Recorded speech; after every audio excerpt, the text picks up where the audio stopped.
Good evening and welcome to Robinson Football under the Friday night lights on the Robinson Sports Network, presented by Natural State Sports and by First Community Bank, where community comes first. I'm your play-by-play commentator, Chris Gay, joined by my color analyst, Jake Call. We are live here from Hornets Stadium on the campus of Maumelle High School in the final regular season game of the season.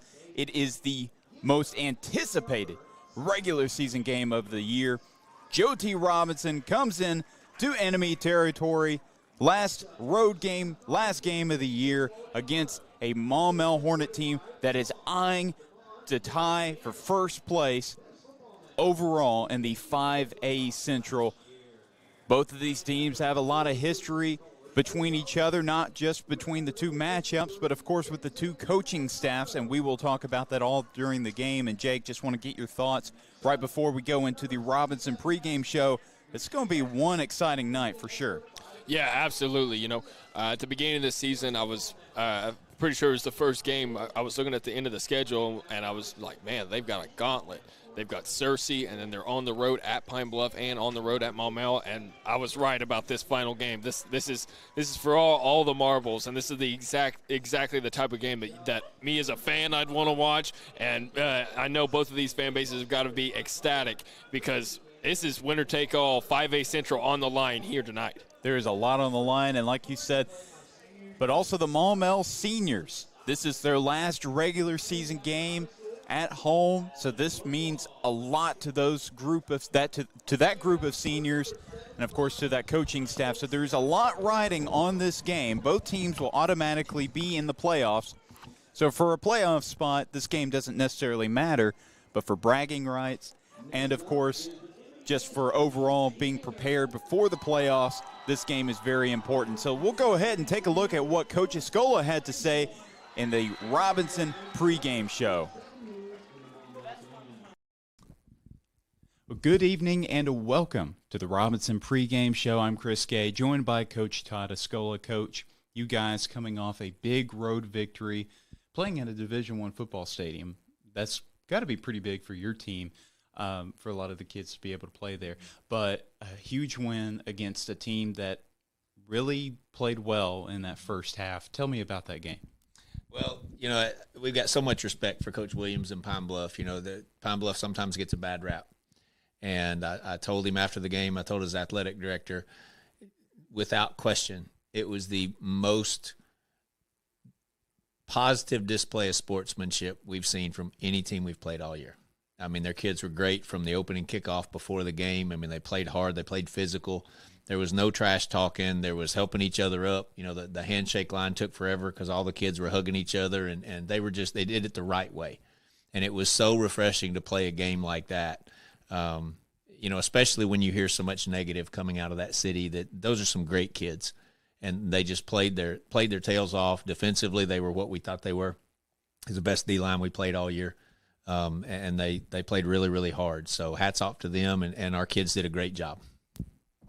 Well, one guy on your side that played the best that we've seen him all year was Tyson Brad, your quarterback, who I think the official numbers, most completions and attempts he's had all year, the most yards, and I think maybe most touchdowns with 4. And he just, from the get-go, just looked so in control of the game. And, you know, we've talked about his improvements all year long. And just, again, they have a great defense. You've said it all year long, but he just looked incredible in this game. Yeah, you know, we knew going into the week that you know, even notes from last year's game, you know, we wrote down on our play sheet last year, if we want to beat Pine Bluff next year, you got to throw the football. I don't think you can go into playing that defensive line and that front with those 8 seniors that are 3-year starters and plan on just making a living out of running the football. And so we'd plan on throwing the football. His final numbers, I think we were 31 of 37 for 390-something yards. And that's pretty impressive for any game, but especially a high school game. You know, the kids did a great job. The receivers, you know, they were excited. You know, I tell you every week we're going to take what the defense gives us, and we knew going into that week that probably going to give us the passing game, and the kids executed it really well. Now, I was also impressed with the backup quarterback, Reese Simpson, because, frankly, this was also the best game I think I'd seen him play all year long. He came in for a little bit, threw a few passes, but looked really in control. What did you think about your backup quarterback? Well, Reese is one that we've got a lot of confidence in. I told you at the beginning of the year last year, as a ninth grader, we were fine if he ended up being our starting quarterback. And we've got a lot of trust in him, and he's grown throughout the year. He played really well in some JV games. Usually when he comes in on Friday nights, we can't just cut him loose and let him throw it all over the yard, because usually we're up pretty good when he comes in. But we wanted him to be in a situation with their one still in and get some pressure and get some of that good pass rush in preparation for tonight's game. If we got a call on him, he's been there. He's been with those big good D linemen coming at him and having to deliver the ball, and I thought he did really well. Now, one of the guy that's on the other side of the football, Caleb Doucette. Now, I know he played this last game. I don't know if he started, and he's had some injury issues the last couple of games. How is he coming in against Maumelle? He's great. He missed the BB game. It's the only game he missed, and he came back the next week, and he's been full speed. No issues with injuries or anything, and he's a huge lift to our defense. He's one of the top sack leaders in the state, and if he doesn't miss the BB game, he's probably one of the leaders in the state. So love the fact that he's back flying around playing full speed. Now, the opening drive against Pine Bluff was a little different than what we've seen from you guys in the past, where usually that opening drive, you guys assert yourselves right away. Pine Bluff just had one heck of a few plays, and they really, that we thought that was, it's going to be a close game, and then you guys just took the ball and just didn't let go of the lead. So what did you tell your team after that first Pine Bluff score? Honestly, I told them, I wanted to test and see if we could run the football. Yeah. And that first drive, I was trying to establish a run game. And after that first drive, I looked at them and I just said, screw it, we're going to throw the football all night and let's go have fun. And the kids all laughed, and we went out there and executed. I think it worked. Yeah. Now, this week you guys have a big test, another road game, last regular season game of the season against Maumelle, who just everybody knows they're a team that's one of the top in the conference, and they had a huge victory last week against Searcy through all the injuries of the game, and they just look pretty incredible in enemy territory in overtime. But just coming into this game, what are you expecting from Coach Maupin and those Hornets? Well, they're super talented. They've got some kids that are big, strong, fast, and they've had ups and downs this year. One thing that we've had the last couple of years is keeping our kids focused on football. And you don't want to say that, but it's the truth. We went from a game last week where there was no mouthing at all to a game this week where we've been trying to prepare our kids to hear that all game long. And, the last time we played it, we had some issues with, hearing it from the sideline, hearing it from the field, and we're trying to prepare our kids to just play football. Just keep your mouth shut, play football. And they do a great job over there. And it's I hate this game every year. I've been pretty vocal about that just because 3 of the people on the staff played for me. And so they know a lot of what we do. And so obviously we're going to change a lot of stuff tonight and go at it a little differently. We do every year. We have to play them, and it's so we're not going to probably be as cohesive as we usually are, just because, quite honestly, I don't want to call plays in and have them calling out what the play is on the other side. They know a lot of signals from the past, and they know a lot of stuff we do, and they'll use that. And teams that will cross that line and use that for their advantage. I mean, they're trying to win too, and so we've got to be smart and adapt what we do so we take that off the table. And so that's something we've practiced with this week, and I'm sure we'll have some glitches with it. But that's part of the game. It's that cat and mouse game, and you don't want to give the other team the ability to say, oh, this is a run play. Oh, this is a pass play. Let's jump it and let's do this. You want to take that off the table. And so that's something we've worked on this week. Now, I know a few of your players, probably not a lot, but maybe some of your seniors, and I know some of your former assistants are over there at Maumelle, and maybe some of your seniors played under them while they were still with the program. Is there do they have this game in particular marked on their personal calendars, or do you think that that former coaching aspect even matters to a lot of your players? I don't think so. I think it's, far enough away that these kids weren't, every day, all day. And it's been far enough along that Coach Maupin's in Maumelle now. He's there for good. He's moved on from here and become a head coach and doing a great job over there this year. And our kids are focused on winning an outright conference championship. We've got a share of one wrapped up. We've got a home game wrapped up in the playoffs. But our kids, they want to go compete and just play football. And for us, it's still just about getting better. And I told them the same thing on Monday. If we keep getting, if we're better than we were Friday night, we're going to win. And I truly believe that. If we play better than we did Friday night, then we're going to win. And if we don't, if we play sloppy and we get into the mouthing game and lose focus, then we can get beat. And there's several teams that have been like that this year. And so that's our challenge, is just focus on us, trying to keep getting better and hopefully make a good run in the playoffs. Now, speaking of the playoffs, of course, this is the last test before the playoffs. And for a coaching staff, point of view is always one game at a time. And I know you try to you preach that to your team, every team. But do you think that there's maybe kind of a weird way to say it, is there a chance that some of the players maybe, I don't know, it's kind of I don't know where I'm going with this question, but I guess the thought is there anybody that could be thinking, oh, we have the playoffs coming up, instead of, no, we have one more road test this year? No, we're just the coaches. We hadn't looked at the brackets. We hadn't looked at who we might play. I honestly, no clue who we might play next week. We want to focus on this game this week. Next week we'll start a 1-week season, and that's how you have to look at it. And we play Thursday. I want my coaches to go have fun, do something with their families on Friday night. Saturday we'll regroup Sunday afternoon. By then we'll know who we're playing. We'll dive into normal film prep and have a normal week. But I think everybody in our program has really done a good job this week about focusing on tonight. And, hopefully it translates and we play well. So the Thursday game atmosphere, that's a little different than playing on Fridays. Is there any different preparation involved, for the players, the coaches, for a Thursday game? Yeah, we had to change our practice schedule up. We brought our defense in on Sunday and watched film. We usually watch film on Mondays. Brought our quarterbacks in on Sunday. That's normal. And then Monday we usually have weights, walk through, all that kind of stuff. We had an extended practice on Monday.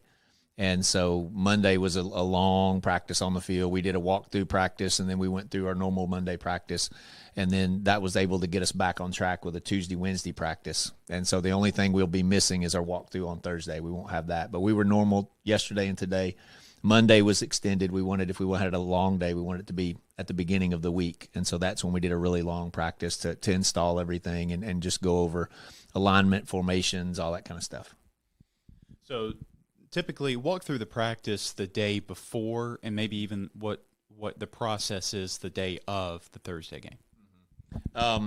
Thursday walkthrough practices typically are a lot of special teams, a lot of situational work, more timing than anything else. It's our shortest practice of the week. We try to get them in and out within about an hour and 15 minutes, as opposed to your 2.5, 3 hours with all the position meetings and the weights and everything. And then your game day is going to be the same. We'll have our team meeting at 2:20. We'll eat team meal at 3 o'clock. We'll go back to our routine of getting all of our stuff ready. We'll leave at 4 o'clock, get to the stadium, have a few little position meetings, do our beats group, and hit it running. So Thursday will be just like a Friday for us as far as our routine goes. Now, this Maumelle team, obviously they're tied at number 2 for top of the 5A Central. And just I know they hit a couple bumps at the start of the year, but they've really been picking up throughout the rest of the season. Talk about their offense and what you expect, because that was their calling card last year. But talk about that team and what you expect tonight. They're big play offense. They got some good running backs. They've got a young quarterback. You got to limit big plays. Their offensive line has got some size to it. A couple of those kids were here at one time. They're good players. They're good kids. But their calling card is their defense. That's anytime you're going to see one of his teams, it's going to be about the defense. And they've got a really good defensive front. Their defensive line is really good. Good linebacker play, speed in the secondary.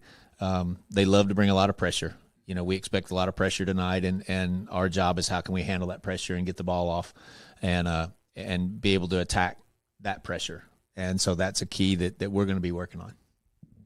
Now, do you think playing last week against Pine Bluff, they had a strong defensive line, but one monster in particular, in Danny Johnson, who I think had 2 or 3 sacks against you guys. But do you think that was a good test going up against for preparing to go up against Maumelle's rush defense? I think it's a good test to prepare you for everything coming up in the playoffs. You know, we knew our back end of our schedule was loaded up.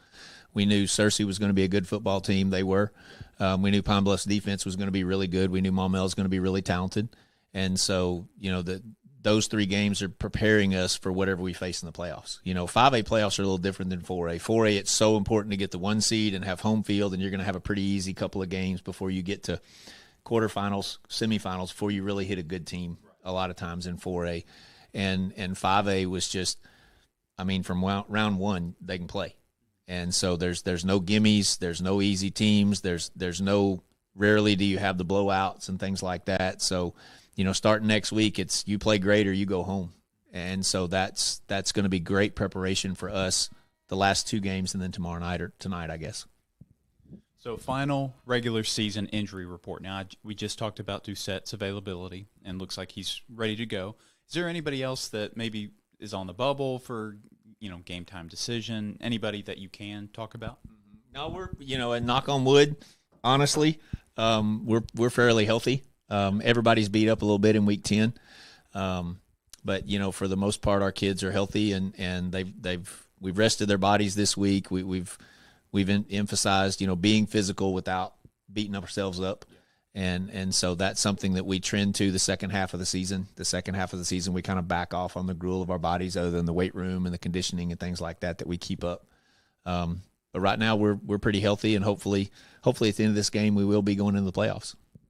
Now, last question about preparation, last question in general. So I think we all go through it a little differently whenever there's daylight savings time. And, of course, unless you're working the graveyard shift, it's pretty nice you get that extra hour of sleep. But does that extra hour, you know, or it getting really dark really early now, does that change the way, you know, teams prepare? Or, you know, is there any difference than just, I guess, not daylight savings time?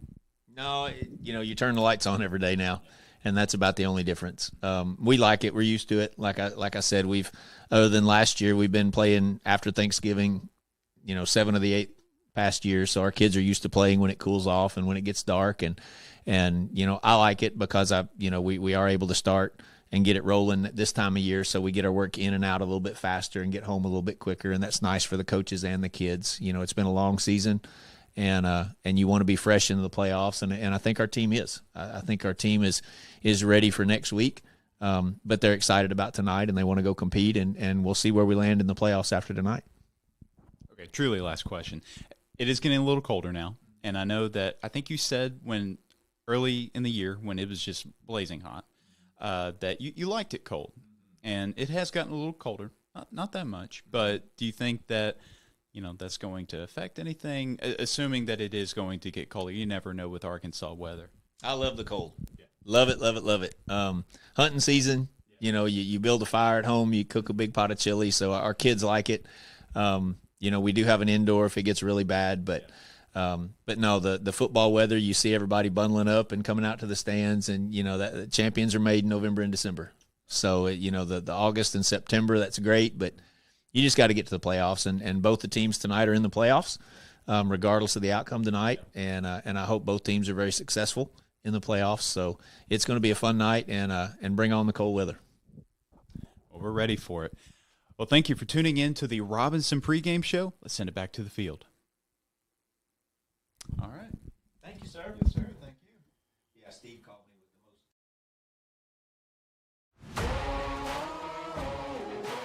Man on a mission, I'ma get it. You know I be on a what? Yeah. You know I be on a what?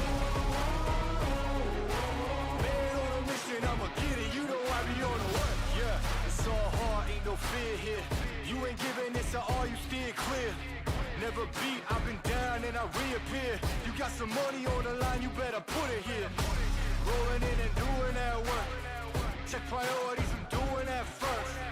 Checks big and I'm Asserted that hurts, but it's checkmate. We ain't selling short, know the work. Ain't nowhere to hide.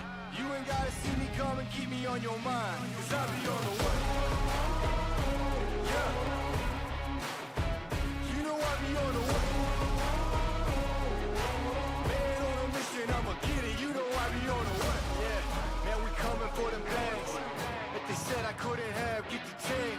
I got a vision for the things you ain't believe. And here's the motto, hard work, this over everything. It's that comeback. I'm calling plays, hit the pass, then the run back. Yeah, I'm far ahead and gotta run last. But we ain't letting up, we never done that. Ain't nowhere to hide.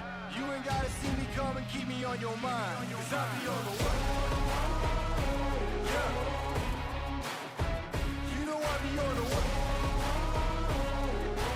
Man on a mission, I'ma get it. You know I be on the way. Yeah. I'm on the way. On the way. Yeah, on the way. I'm on the way. I'm on the way.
And welcome back to the Robinson Sports Network. I'm Chris Gay, joined by Jake Hall. We hope you enjoyed my conversation with Coach Todd Escola during the Robinson pregame show.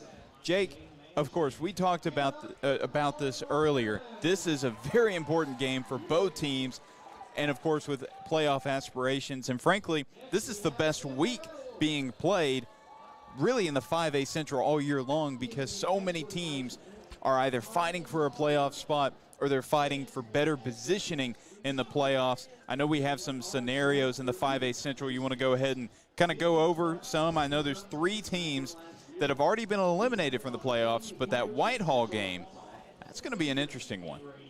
Yeah, that Whitehall game is going to be interesting. Whitehall is either going to have the 4 seed or they're going to miss the playoffs entirely. I believe they're playing BB this week, if I'm not mistaken. Pine Bluff. Oh, okay, so they're playing Pine Bluff. So, yeah, they've got to win that game if they want to make the playoffs. And I also think some other things have to happen for them to even make it, if I'm not mistaken. But this game, I mean, so the Senators have the 1 or the 2 seed locked up. That's guaranteed no matter what. They're either getting the 1 or the 2 seed. A win here tonight guarantees them a 1 seed.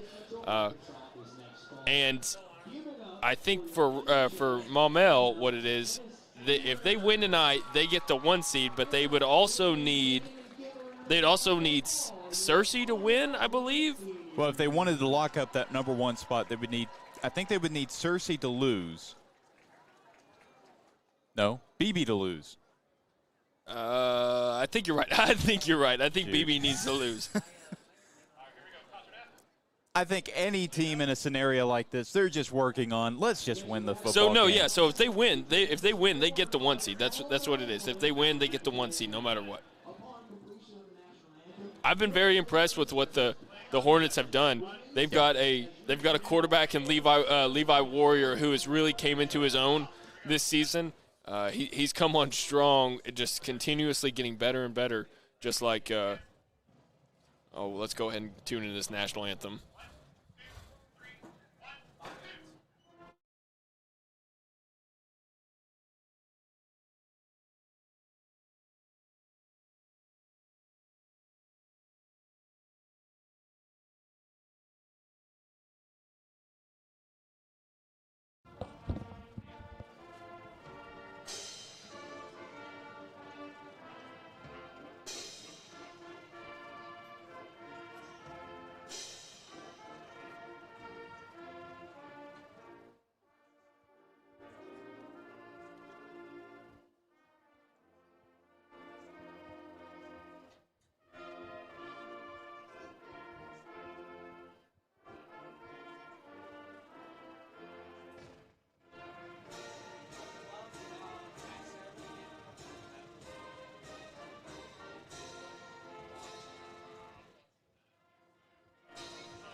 going back to what I was saying about Levi Warrior, very impressive kid. He's really coming to his own in this back half of the season, improving each game, just like we've talked about Tyson Braden. Tyson Braden has put up some bigger numbers, but last week Levi Warrior ran for over 100 yards, threw for over 200 yards, and he had 2 touchdowns. So that's an impressive ball game. And against a good Searcy squad. And like you said, Levi Warrior, he's just a sophomore. Yeah. He was the quarterback for the junior high team last year, along with being a tri-sport athlete. He has 4.7 speed. Explains why he's such a dynamic runner.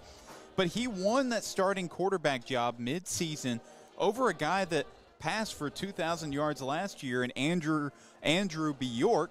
And he was already a guy that was expected to be the starting quarterback this year, but once Levi Warrior came in, he had to work to really solidify that starting quarterback spot, and once he got it, he has not let go. But they have a lot of playmakers for Warrior to kind of throw the ball around to. Jacob Henry in that running back room was also stellar in the game against Searcy, had 10 rushing attempts, 85 yards and a touchdown, was also just shy of 100 receiving yards, and just shy of 10 catches and a touchdown in their win over Searcy. And then guys like Hayden Sublette have been weapons all year long, along with Derek Palmer, Josiah Warrior, Benson, and Jackson Hampton, all huge weapons for Warrior to throw to. Mm-hmm. The Hornets are a scrappy team. They get after you, and there's no quit in them. If the Senators aren't careful, this could end up being a dogfight tonight. The Senators need to come out here, establish their ground, and really take it to them right off the bat, because you don't want to let this Hornet team stick around, because if you do, you might end up on the wrong side of things, like you saw with the Searcy Lions last week, losing by a point in overtime. That's the type of team that the Hornets are. They are just scrappy. They'll get after you, and they're going to play for the full game. And if you let them stick around, it'll hurt you. Well, going to the midfield, both teams send out their captains. All 8 players heading to the center of the field are all seniors.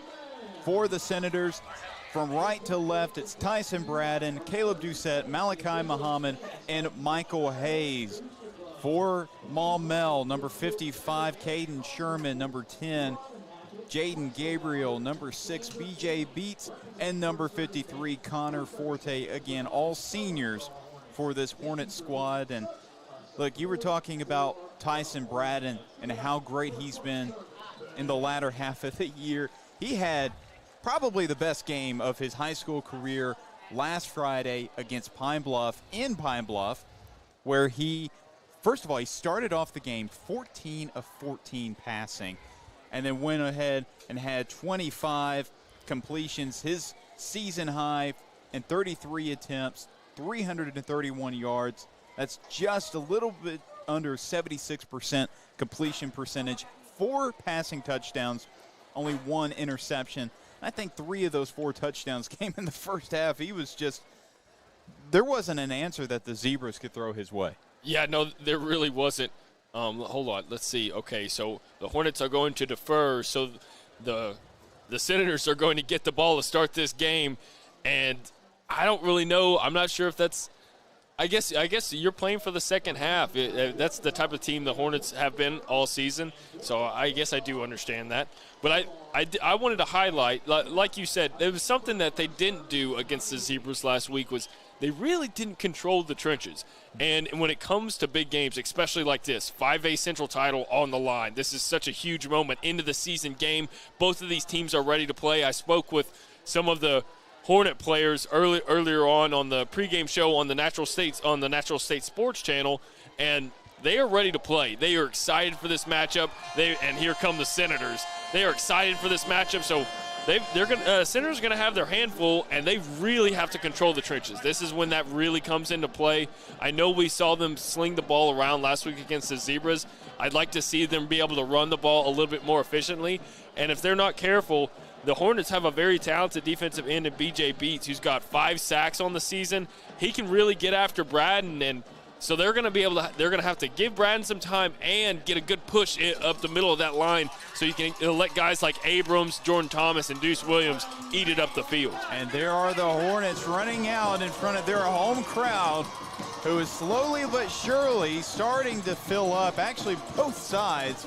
The Senator away side seems to be filling up quite nicely. Maumelle, a lot of fans just scattered around. I'm sure they still have more than the opposing Senator fans, but like you said, I was going to ask you, do the Senators need to, establish the run right away? And I think when they do, they're in a better position than if they just go ahead and start throwing it from the air. I think so. I think so as well. I think the Senators have got a lot of talented athletes and a lot of size over there. If they can start leaning on this Hornet defense and really keeping them on the field for a while and really control the time of possession, that could be a huge in a game like this that could end up going the distance. And if it does, then you keeping your defense off the field is a huge advantage.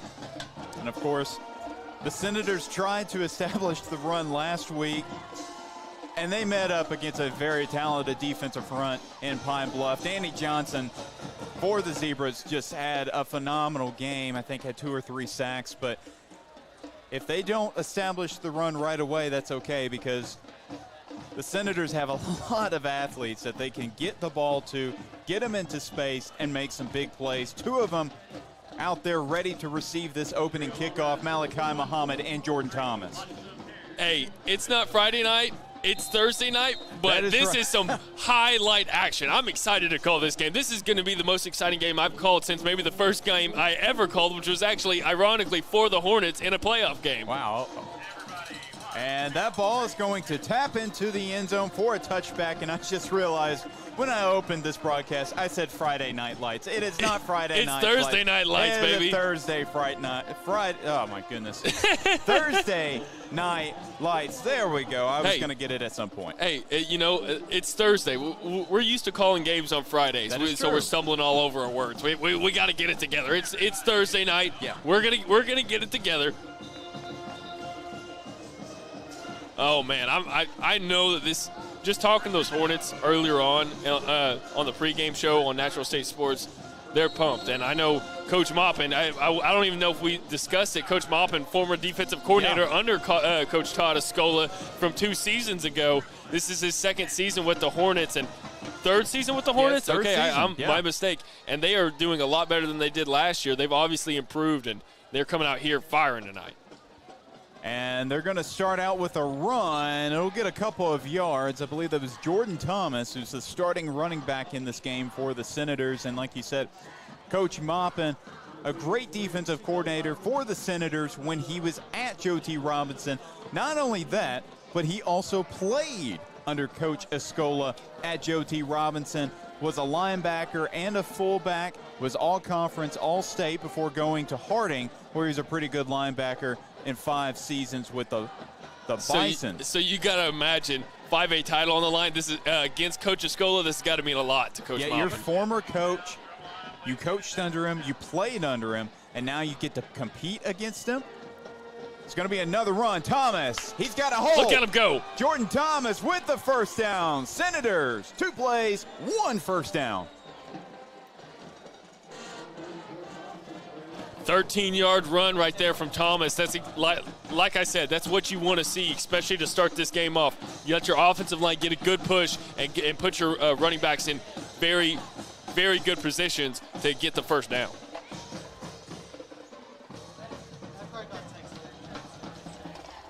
Senators in no rush to get their offense going here. 2 receivers either side. Thomas behind his quarterback, Braden.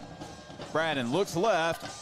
And maybe some poor timing on trying to find Caden Pettis on that out route, but throws it away. It will bring up 2nd down. 2nd down, and the pocket was collapsing on Braden pretty quickly. As soon as he stepped back, he didn't really have a lot of time to throw it, so I think he got rid of that ball a little earlier than he would have liked to, and it results in an incomplete pass.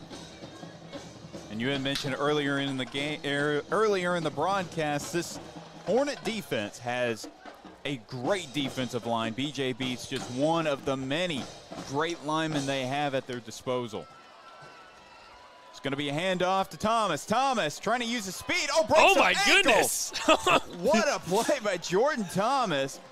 He was surely going to be tackled for a loss.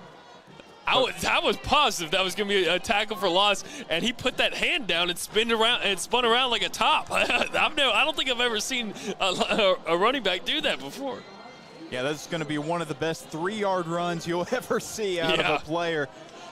But the Senators, you'll notice they are huddling a lot more than they have previously this year. I think so. I think my guess is right. They want to control the time of possession and do. Really.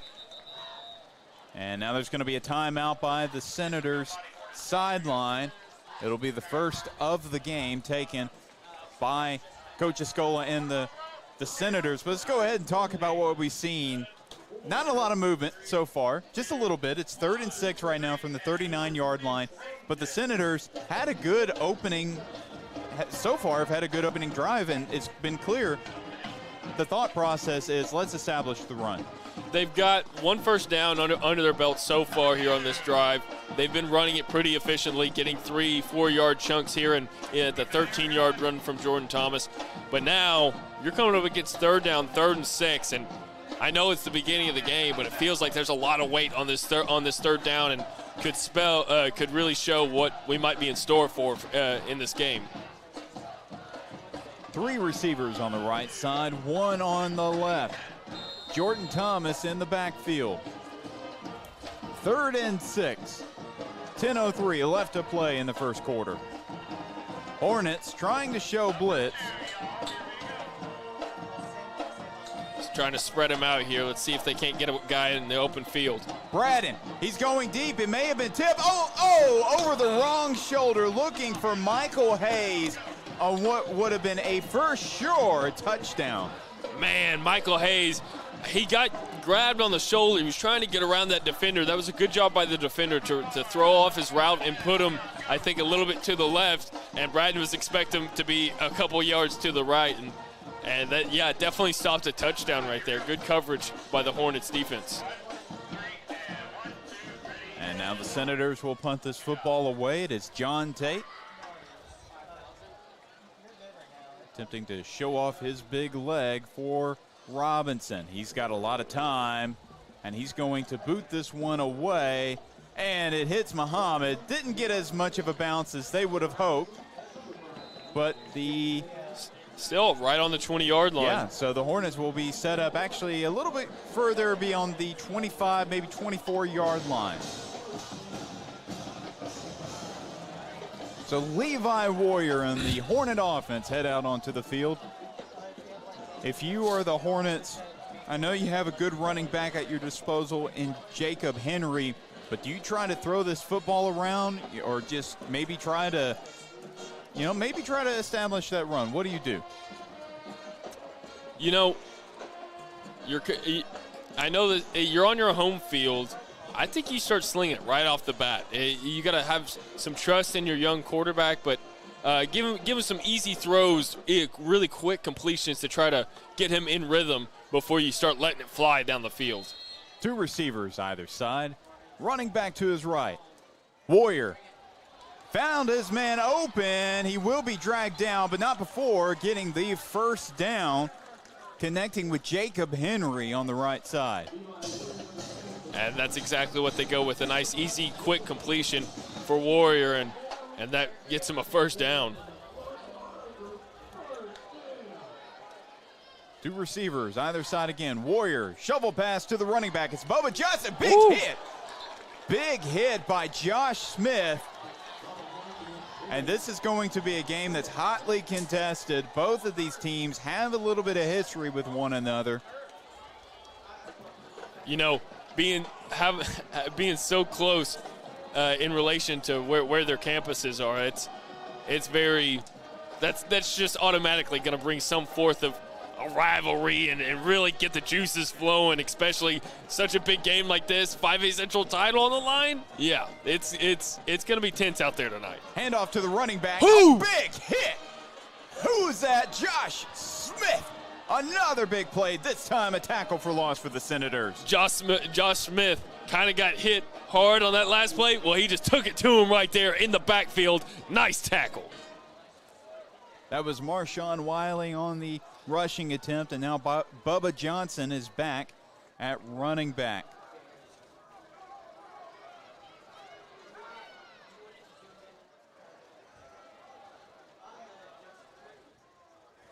Three receivers on the left side, one on the right. Johnson in motion. Benson is going to be a quarterback keeper. Showing off his speed, that's a fumble. The Senators have the football. Tank Reese recovering the fumble. What a hit by the Senators. And they have the football around the 45-yard line. And that's exactly what you expect out of Tank Reese. He comes in there, the Tanks go marching, and they force that fumble. Again, he comes up with it. That's a huge play right there for the Senators. For Tank Reese, he's been all over the field all season long.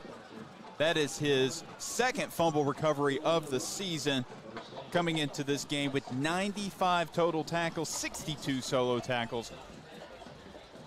And it should not take much for him to get over that 100 tackle mark in this game. Nick Abrams, now the running back for the Senators, to the left of his quarterback.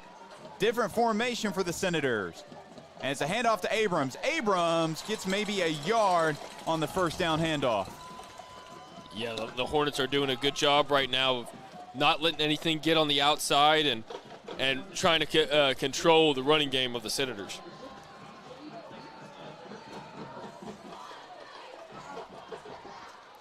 Three receivers setting up on the right side. Caden Pettis, the lone receiver on the left for the Senators.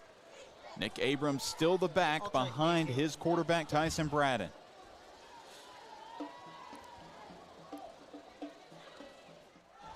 Tossing it to his receiver, it's Muhammad, who has the first down for the Senators and a little bit more.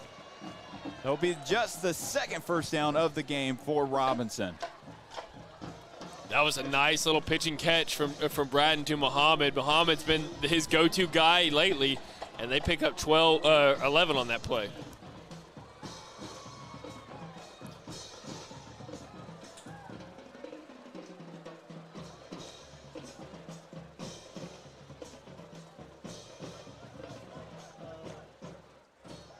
Senators have had the control of the game so far. They've been letting a lot of time off the clock. Only 3 seconds left on the play clock. And again I believe that ball touched the ground. That definitely hit the ground. That was a nice acting job right there to act like you had it, but definitely hit the ground. That was a near interception by Jacob Henry, the junior running back and defensive back. Do you want to go down to our on-field guy? We have Caden on the field tonight to give us an update of some of the Senators' offense on the field. So down here on the sideline, I noticed for the first time all season, the Senators is on their wristband this year. It seems like the coaches are telling them a color or a number, and they know what to do based on what's off their wristband. Mm-hmm. That's interesting. You know, I don't think I've noticed a wristband play sheet either all season. Yes, it seems like they're rotating players in and out, and they're sending someone in with the play and letting the rest of the team know. You know, with Coach Bobbin previously playing at Robinson, it seems like they're not trying to give out the play. Absolutely. Well, we appreciate your input, Caden, and we'll definitely go back to you later on in this ball game. All right, see y'all later. And that was Caden Smith, our sideline reporter for tonight's game. And Caden's exactly right. They have the play sheet on their wrist, every single one of their offensive players, as that's going to be a delay of game penalty on the Senators. But they are keeping in mind that Coach Brian Maupin of Maumelle, not only did he coach here at Joe T. Robinson, but he also played here. So he knows a lot of the formations. He knows a lot of the signals. Part of why they are going into huddle on almost every play is to combat that, because they don't want to give away what they're trying to run, and that's why the players are coming in with those those play sheets. So those type of penalties can really kill you, definitely kill a drive. This is a big game. You can't have those self-inflicted wounds like that. But this is going to be a big 3rd and long situation for the Senators. Pressure coming. Braden found his man Jordan Thomas. Thomas, big hit, but that's a he first down. absorbs it. That will definitely be a Senator first down. Good composure by Braden in the pocket. Nice 15-yard completion to Thomas. Man, if you get him in the open field, I love him getting involved in this passing game. If he is in the open field, it's going to be hard to bring him down. He's so quick.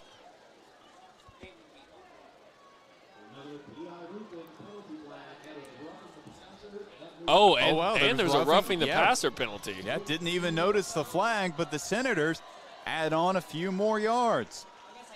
Man, I'm getting really frustrated with the sticks over there. They don't have the big orange thing in front of where they're marked, so I can't. And with all of our black from the Senators on the sideline, I can't tell where the markers are. But what I will say is that the jersey numbers are a little easier to distinguish for Robinson than they were last week. Yeah, we're a little bit closer to the field than we were on the UAPB campus, that's for sure. That was kind of I didn't even realize Tatum Hayes had such a great game, had a couple catches and a touchdown. Yeah. And we never hardly got to talk about him, and we apologize to him and his family not calling his name more. Here's Braden looking left, got it to his running back, Thomas, but wrapped up in a big tackle for a loss by the Hornets. That was number 55, Caden Sherman. Yeah, that time they were all over it. Just was on Thomas from the get-go before the ball was even thrown, and they lose 5 yards on that one.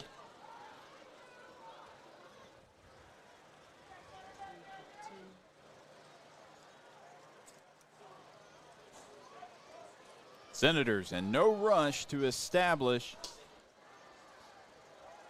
their offense right now. 7 seconds left on the play clock.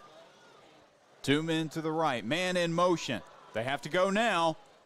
And here's Braden looking to pass. He escapes the pressure, flag down. It's going to be holding. And Braden's going to take off and a huge what an absorption by Tyson Braden, but let us see what this flag is all about. It's going to be holding on the Senators, and I know I just made a funky noise right there, but he just barreled over that guy.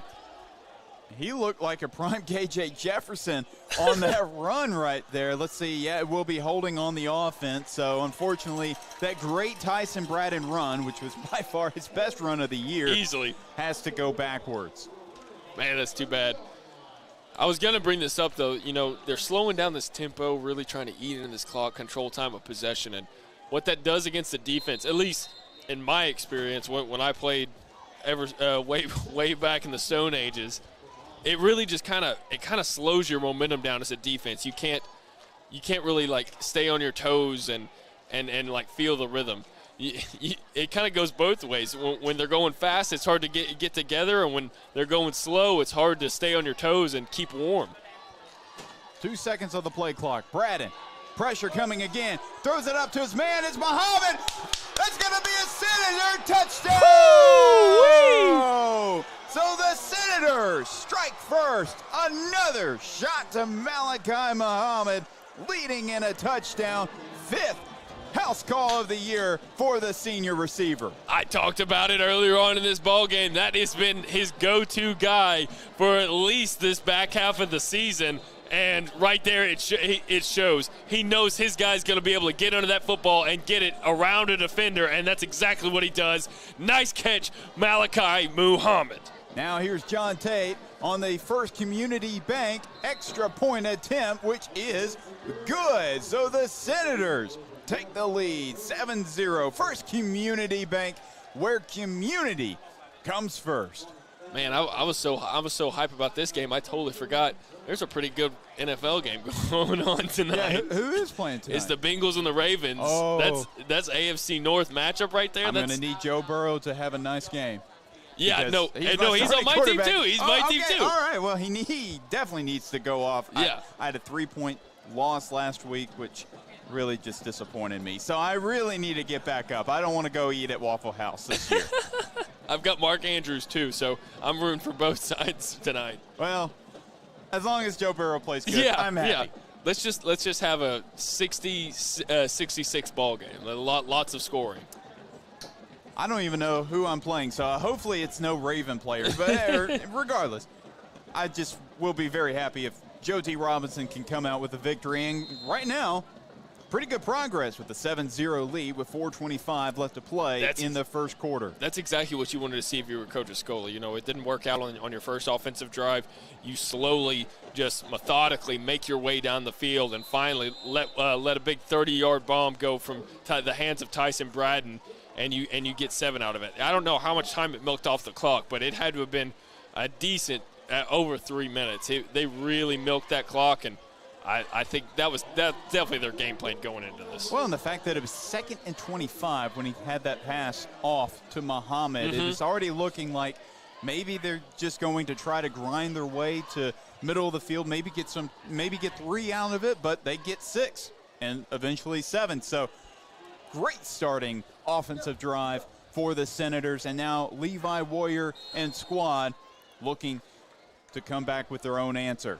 Man in motion. Hand off to Johnson. Johnson, big hit by Josh Smith. Nice tackle right there by Josh Smith. Open field tackle brings him down for just a gain of a yard. That could have turned into something big if Josh Smith wasn't there. I think we're going to have a big game from Mr. Smith tonight. Well, he's already had, I think, 3 solo tackles so far in just the first quarter. And if you're a Harding Bison fan, that is exactly the type of player you will be getting next season. He's a great safety, a great defensive back. And now it's another run that's going to go nowhere for Bubba Johnson. A number of Senators in to make the tackle, one Michael Hayes. You know, this is something that people at the next level look for in safeties. You know, you got to be able to play the pass well and, you know, having nice hands and speed. That's very important. But a safety that can play the run and really hammer down on those outside zone runs, that's huge in the eyes of guys on the next level and coaches. Well, knowing what the Great American Conference offers, there's going to be a lot of teams that like to run the football. Oh, Big ball on the sack! ground! Ball is loose. The Senators, it's still on the ground. Who's got it? Oh, who's got it? I think the Senators. I think the Senators got it. Oh, my goodness. They do. It was in and out of 5 people's hands, and Robinson with the football at the 7-yard line. Nobody on the Senators side wanted that ball. It was oiled up, squeaking out of hands, bouncing all over the place. Finally, they land on it, though. But Warrior Who was that made that tackle? But that was the second fumble That of the was game. Lennox Campos. Lennox Campos. He has had an amazing season. He especially picked up his play after Caleb Doucette went down with an injury, and he continues his hot play despite kind of playing with and behind a guy like Caleb Doucette, who looked like for a little bit he had Warrior in his grasp, but big play for that Senator defense. Yeah, no, I think Levi Warrior is going to be seeing Lennox Campos in his nightmares tonight. That was a huge hit. Run that doesn't go very far. It looks like that was Deuce Williams on the first down rushing attempt. Looking at that highlight again just briefly, it was a great defensive play by Lennox Campos, the junior defensive end who's been making huge plays all season long.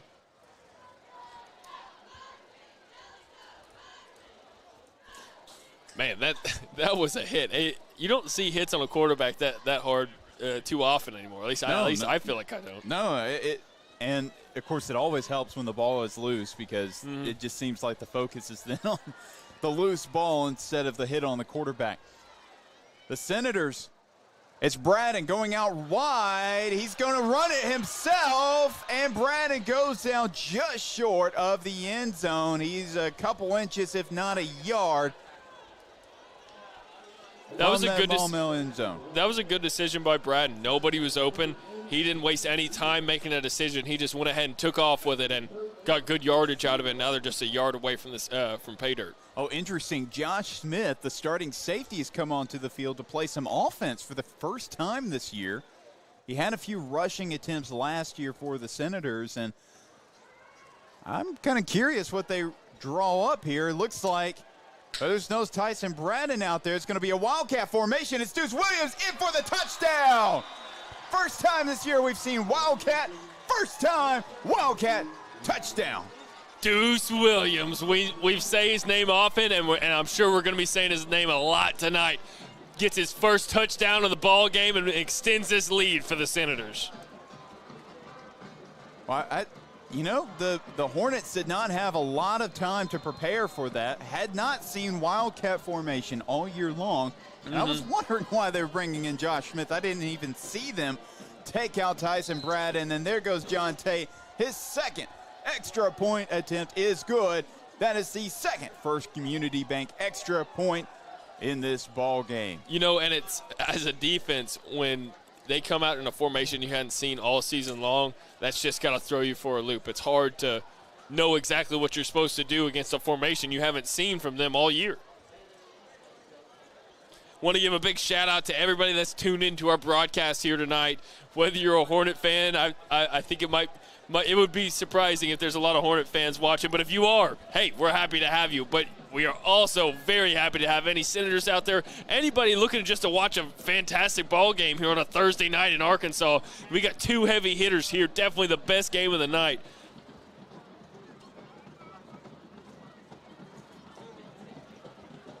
So make sure we really appreciate you tuning in. Make sure you hit that like and subscribe button, as us over here at the Robinson Sports Network really appreciate it. Everybody in Natural State Sports appreciates it, and we just love highlighting these young men's athletic talent week in and week out. And that ball's going to be booted into the back of the end zone once again by John Tate, and the Hornets will set up shop at the 20-yard line. I'm not sure who Braden is. We've got somebody saying it's pronounced Braden. I'm not sure. So it's not. Oh, okay. I see. Okay, so it's Braden, Tyson Braden. Is that right? I believe so, because I think that is somebody in his family, Francis Frankie Braden. We apologize if we've been saying the name wrong all year long. We had not been told by anybody. And there's Warrior, big play coming up for the Hornets, and that's going to be a first down and much more for Maumelle.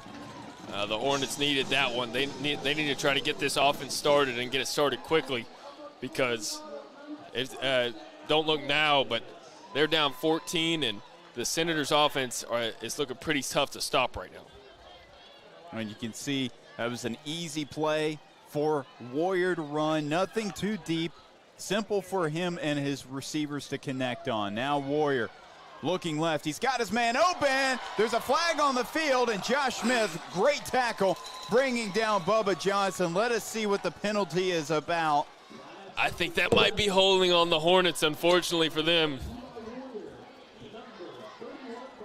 But if you're a Senator, that was nice, because that was a huge gain for the Hornets. Oh, looked like a legal man downfield, I'm pretty sure. Man, I don't know if I saw that, but let's see on this replay. Oh, yep. He's exactly that. I think it was the right guard. Yeah. Yeah, but a little too far. And that's definitely not something that Coach Mopham likes to see out of his offensive line, who's been so solid all year long in protecting Warrior. And, of course, they protected him well on that play, just a little mishap. Here's a running play, and I think that was Tank Reese that got in there first. I would not be surprised. I think that was Wiley on the rushing attempt. And they're able to stop him in his tracks. Correction, that was number 24, Nathan Thomas Jr.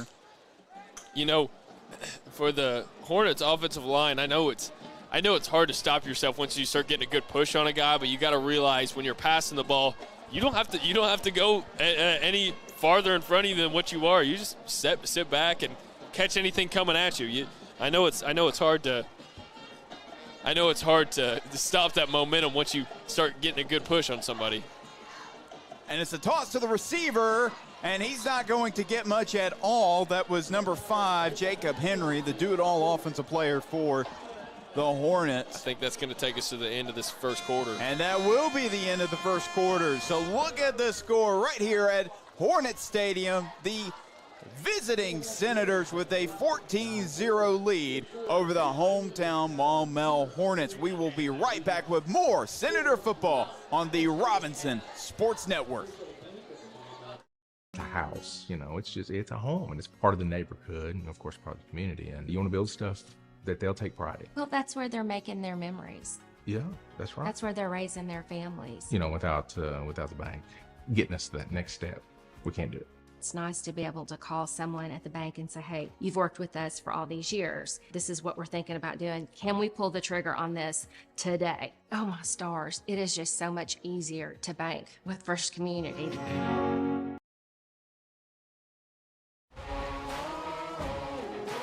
Man on a mission, I'ma get it. You know I be on a what?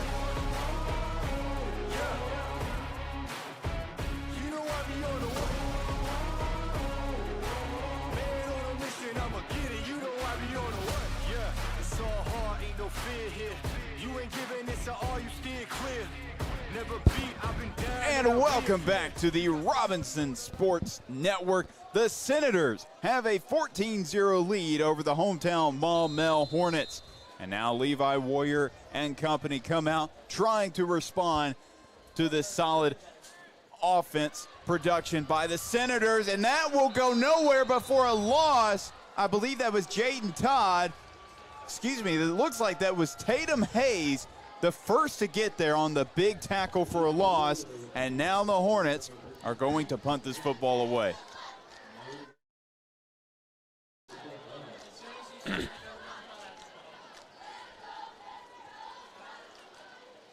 Yeah, they're about to punt this ball away. I think that's just a huge stop for the Senators. The Hornets are finally starting to get a drive put together, and Senators come up with another big stop early on in this football game. And it's a line drive to Deuce Williams. Williams going up the left side. He's got a big return coming up. Brings it about to the 50-yard line. What a return by Deuce Williams. That's exactly what you don't want to see if you're Coach Maupin. You can't let this Senator offense get start their drives in good field position. And what we've seen and what Coach Escola has talked about, you don't kick to his playmakers. It's not just Deuce Williams that can hurt you. Jordan Thomas, Malachi Muhammad, and they could even throw in a guy like maybe Michael Hayes or Nick Abrams to go out there and make some big plays on returns. They just have so many playmakers, you don't kick to them. One man on the outside. And the Hornets jumped, and that should be. That's going to be a false start. Yeah, it should be. They're going to say encroachment. They are going to say encroachment. All right, so the Senators will get some much-needed yardage, and we'll set up at the 45-yard line of the Hornets.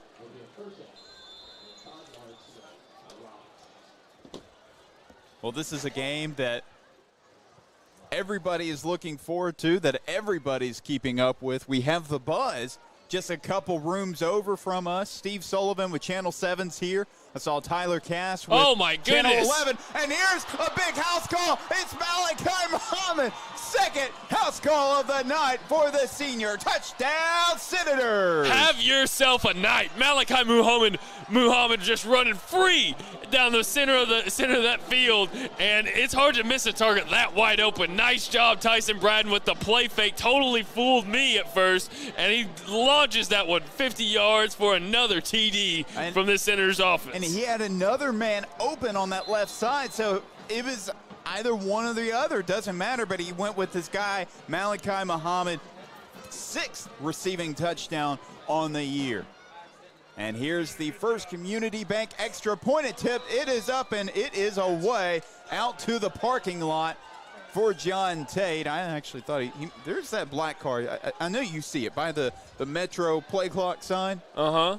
it's going to probably end up with a busted window with another one of John Tate's kicks because I don't know, it's not perfectly aligned, but if maybe he was kicking from the right hash, he might be making contact with that car's windshield. So you think about that being at baseball fields. You don't think about that too often, parking outside of a football field. No, you don't, but the parking lot is a lot closer here at Hornet Stadium than it is a lot of other places. But if that owner of that black car, whatever kind of car that is, if you are somehow watching this game, which I highly doubt it, I think you might want to move it. I've said it over and over again. Hate to sound like a broken record, but this is a 5A Central title game.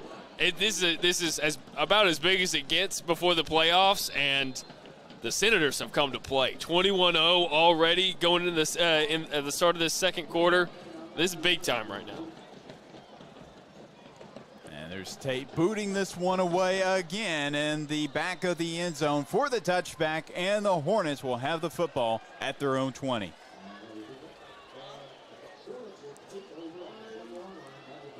If you're Coach Maupin, they've been doing a lot of side-to-side action trying to get the edge on this defense, but they've got a lot of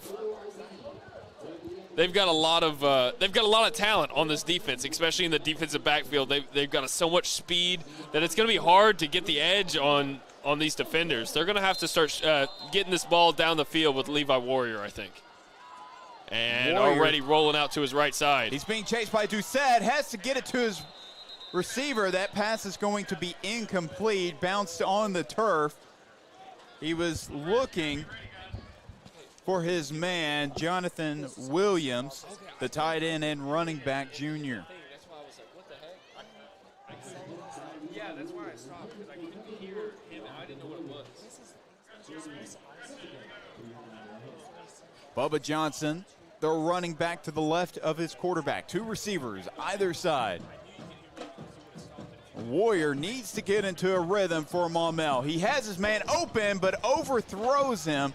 Will be incomplete, and that will bring up third down for the Hornets. He was looking outside for the Central Arkansas Christian transfer, Josiah Warrior Benson. Hey, I think I might have called Tyson Braden again. I think I said that. So just want to go ahead and apologize. Sorry. I've been saying it like that all season long. Now it's going to take my brain a second to adjust. Yep, no one ever told us it was Braden, but we do apologize.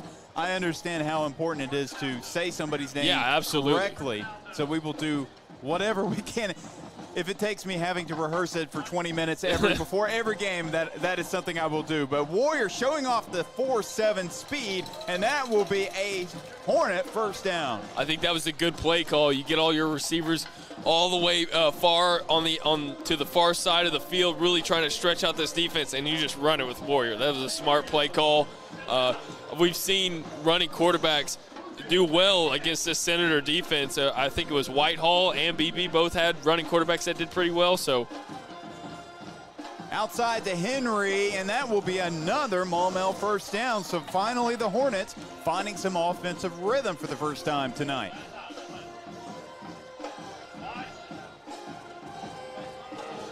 You know, it's a big stage. The Hornets have started slow. If they could get some points on the board here, that would be a huge boost for this sideline, and could definitely see them turning that into more points if they finally get this offense working. Johnson going out wide. There's going to be a flag on the field. It's going to be on the offense, supposedly, and Warrior does not get much at all on that running play. Let's see what the White Hat has to say. Yeah, no, that's going to be a false start on the offense. They have, you can't have those type of penalties when you finally get your offense working, and then you get one of those drive killers like a false start or a holding call. Those can really just put you in the mud again. You can't. You hate to see that if you're Coach Maupin. Hornets in the pistol again. Wiley, the running back to the left of his quarterback, Warrior. Shovel it to Wiley. Wiley Coyote with the spin. Woo! And a big near first down for the Hornets. Just a couple more yards to go. Was that Wiley? That was Marshawn Wiley, and I see, well, yeah, he's got a couple, I don't know if they're his parents, but a couple of family members in the Maumelle section, and Wiley, yeah, Wiley Coyote is his nickname. Wiley's definitely not the tallest guy out there, but Hickey's definitely got some moves. Put a little spin action on him. That was an impressive move by him. At 5'5", 145, and there they go to him again. This time, Wiley picks up the first down for the Hornets. You know, that's exactly the type of play that I would want to run with him every single time. He's only 5'5". You could just sneak him out of that backfield, and all of a sudden he's in open space because nobody saw him running outside those big offensive tackles of theirs. Well, and that's what made guys like Darren Sproles so Yeah, good yeah, when yeah. he played for the Eagles, because, yeah, he could run the football, he could return some kicks, but he could make plays like that, and kind of an awkward landing by Jacob Henry, but he's able to come up with that catch. Now the Hornets are starting to get this offense moving now, so I think this is they've kind of figured out what's working against the Senator defense. 3 receivers on the right side, 2 to the left, empty set for the Hornets. 2nd and 5 from the Senator 40-yard line. Pressure coming. Warrior can't get it off, and sacked by Ari Montgomery. Was that Ari Montgomery? That was Ari Montgomery.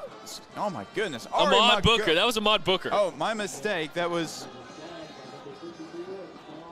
Yeah, that was. Well, is that a 6 or a 5? That's a 5.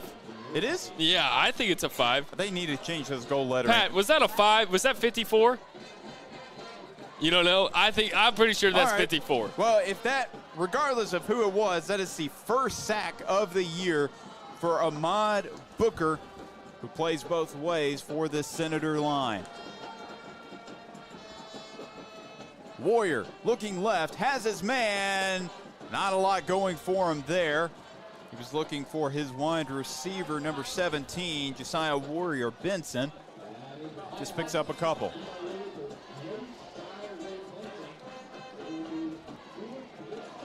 Man, that was a big play for that Senator defense. That sack really put the Hornets in an awkward position, and now there's a 4th down, and Coach Maupin has a decision, and I think he's going to leave his offense out there. He's going to leave his offense out there. 13 seconds left on the play clock. 3 receivers to the right. Warrior. He's able to shed the tackler, and he's got Oh, a man my open. goodness. The Senator sidelines say he was incomplete. Wait. Let's get a call. The officials talk about it. It's Incomplete.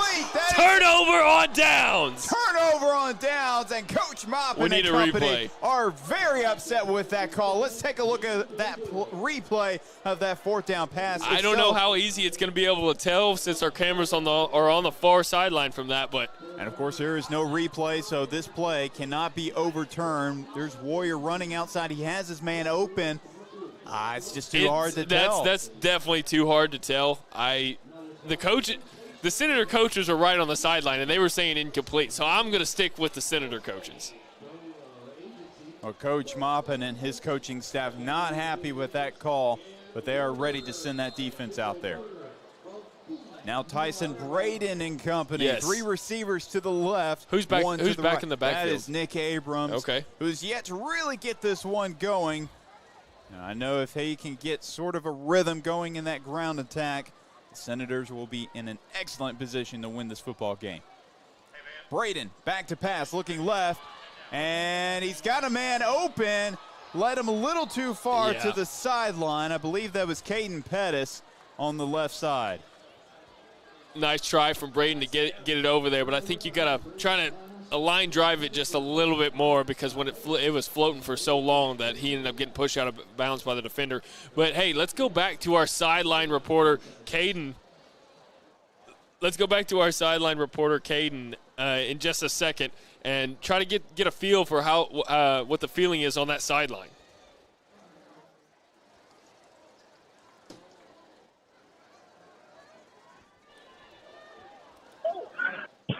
Caden, how's it feeling over there on that Senator sideline right now? Down here on the sideline, the energy is electric as the Senators are up with a 21-point lead. Coach Escola is staying focused, though, making sure his players don't get too comfortable. I overheard the coaches telling the players if the game's not over that they need to keep the defense going. But the sidelines and the fans, they're going wild over here. They're having a great time, but the coaches are making sure to stay on the players to make sure they don't let off the pedal on the defense. That's exactly what I want to hear from the coaching staff, right, Chris? Exactly right. And now with it being 3rd and 10 from their own 36, they definitely do not need to be comfortable. They need a big play coming up. Caden, what are you drawing up if you're the Senators? Personally, maybe a play I like feel this. Oh, look at him go! It's going to be Deuce Williams. Deuce Williams to the house! Touchdown, Senators! Deuce Williams. There's a reason he's called Deuce, folks, because that's touchdown number Deuce. Deuce Williams, second big play of the night. And Caden, did not mean to interrupt you, but we'll go ahead and say that you drew up that play. We'll go ahead and call it like that. I believe we lost Caden, but thank you, Caden, our sideline reporter for the evening. Well, how long was that play? Where did they start that? I believe they started from the 36-yard line. And Deuce Williams ended up at the 0-yard line of the Hornets. And now John Dade in for the First Community Bank extra point attempt. It is up and it is good. That one definitely went out to the parking lot. Did it hit a car this time? It did hit a car off a bounce, so no dents. Nice. That's good news. Yeah, you definitely, if you're, I guess that's a GMC Suburban, something like that. You kind of want to move your car. You're in a firing range. John Tate has one heck of a leg. If he has enough to just boot that one away, he will, and he could possibly crack a windshield. But anyway. If you're Tyson Braden, you've just got to love playing for a team with this many weapons. It just seems like anybody he gets the ball to, there's a chance he takes it to the house no matter how far away they are. And that was not a traditional pass, but he did flip it forward. So what is that? It's just shovel pass? Was that his third passing touchdown? That's his third passing touchdown, all of them for going for at least 30 yards or more. Wow. He had 2 in that first quarter. I believe 2 in that first. Yeah, 2 in that first quarter, 1 so far in the second quarter, bringing him to a total of 22 passing touchdowns on the year to only 5 interceptions. He's already up over his total from his junior season at North Little Rock. He had 21 passing touchdowns and just 8 interceptions on the year with the Charging Wildcats. Just playing so much better now in his senior season. Yeah, the Senators look like they're in playoff mode already. They are ready. They have come prepared, and they are executing to perfection right now on both sides of the ball. And the Hornets just need to get a few good drives together with 5:22 left to play in the first half to just do anything to stop the bleeding. Mm-hmm. And, Jake, on that defensive side, what do they have to do to adjust? It's hard to answer that when they've just got so many athletes that and let's see what this pass does real fast. And Jacob Henry brought down by Josh Smith. It's going to be about a first down, I think. That might be a first down let's see what the chain gain do.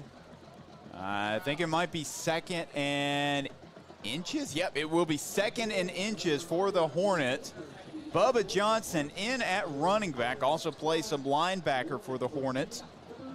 He might be the most obvious choice to go here on 2nd and short. No, he's in motion. Empty set for the Hornets. He might keep it himself. Yeah, he probably will. It's Warrior. No, he's going to pass it long. Oh, he got a man open. And he overthrows his target. He was looking for Jacob Henry, and that will be incomplete and brings up 3rd and short. That was, without a doubt, a touchdown for the Hornets. It was. That's something that comes with experience, getting the right touch on a wide-open guy like that. He, like we said earlier, Levi Warrior, he's only a sophomore, so those type of touch passes will come with experience. But that's something that's one of those plays that you really needed if you're the Hornets. Down this much already in the first half, you really needed that one. And Warrior, he will have the first down for Maumelle on the quarterback keeper. But I've been really impressed, despite those 2 fumbles by Levi Warrior. I've been impressed with his composure against the Senator defensive line, who's been throwing pressure, throwing different things at him, and he's looked pretty accurate so far tonight. Yeah, no, he has. He's really doing well on these short completions and getting the ball out quickly, especially against a really talented defensive line and defensive ends in Caleb Doucette and Lennox Campos. When you got those 2 guys coming after you, you need to be able to get the ball out quicker. They're going to be right on top of you. And he just did just then. Josiah Warrior Benson on the big first down pickup for the Hornets. Now 3 receivers are to the right, 1 to the left. That's Warrior Benson. Johnson in at running back. It's Warrior. He's going to take it himself. Warrior. Sorry, I'm thinking Warrior Benson or Josiah Warrior. I wonder if there's some relation there. I don't know. I didn't do my due diligence on research. They there. also have Antonio McFadden too. Isn't that what his name is? Yes. Yeah, exactly. I asked Great Steve defensive if there back. was. I was asking Steve if there was any relation there because, McFadden played here before it was called Maumelle. It was Oak Grove, but this is where Oak Grove was. And so I was like, is there any relation there? I was very interested in that. There's not, by the way. Okay. And that pass is going to be incomplete. Warrior looking for his wide receiver, Jacob Henry. And there's a Senator down on the field. That's Michael Hayes. Well, he's up. But there is a flag on the field. Let's see what the call is. It looked like he was hurting for a second. Yeah, I wasn't sure what it was. Maybe he was trying to pick himself up. I don't know, but he's okay. I'm not sure what this flag is for either. The 3 officials are discussing it so far.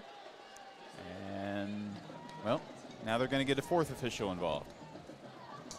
The Hornets seem like it's on them, and I believe that's exactly... Yep. Personal foul. It will be on the somebody Hornets. somebody on the Hornets, and that's going to push them back. That's a big setback, and that's going to put them in a about a mile to go before they hit that first down marker now. They will get to replay 2nd down. So 2nd and 20. Yes, 2nd and 20 from their own 40-yard line. It's an empty set now for the Hornets. 3 to the left, 2 to the right. No, so it is 3rd down. It is 3rd down. Okay, so sorry, I was looking at the chains. It said, or whatever that thing Chain is man called. was a little slow. Yeah, it was. Warrior steps up, looking deep, found his man open. Hayes, great pass, break up by the senior DB. Hey, that's Michael Hayes locking him up right there. As you saw him put that seatbelt on, he was really all over him. Nice coverage right there by the Ouachita Baptist commit. Actually, Central Arkansas commit. No, Central. He was offered by Ouachita Baptist. Oh, I thought you were saying he was a Ouachita Baptist commit this whole time. No, different purple team. So UCA commit. So, yes.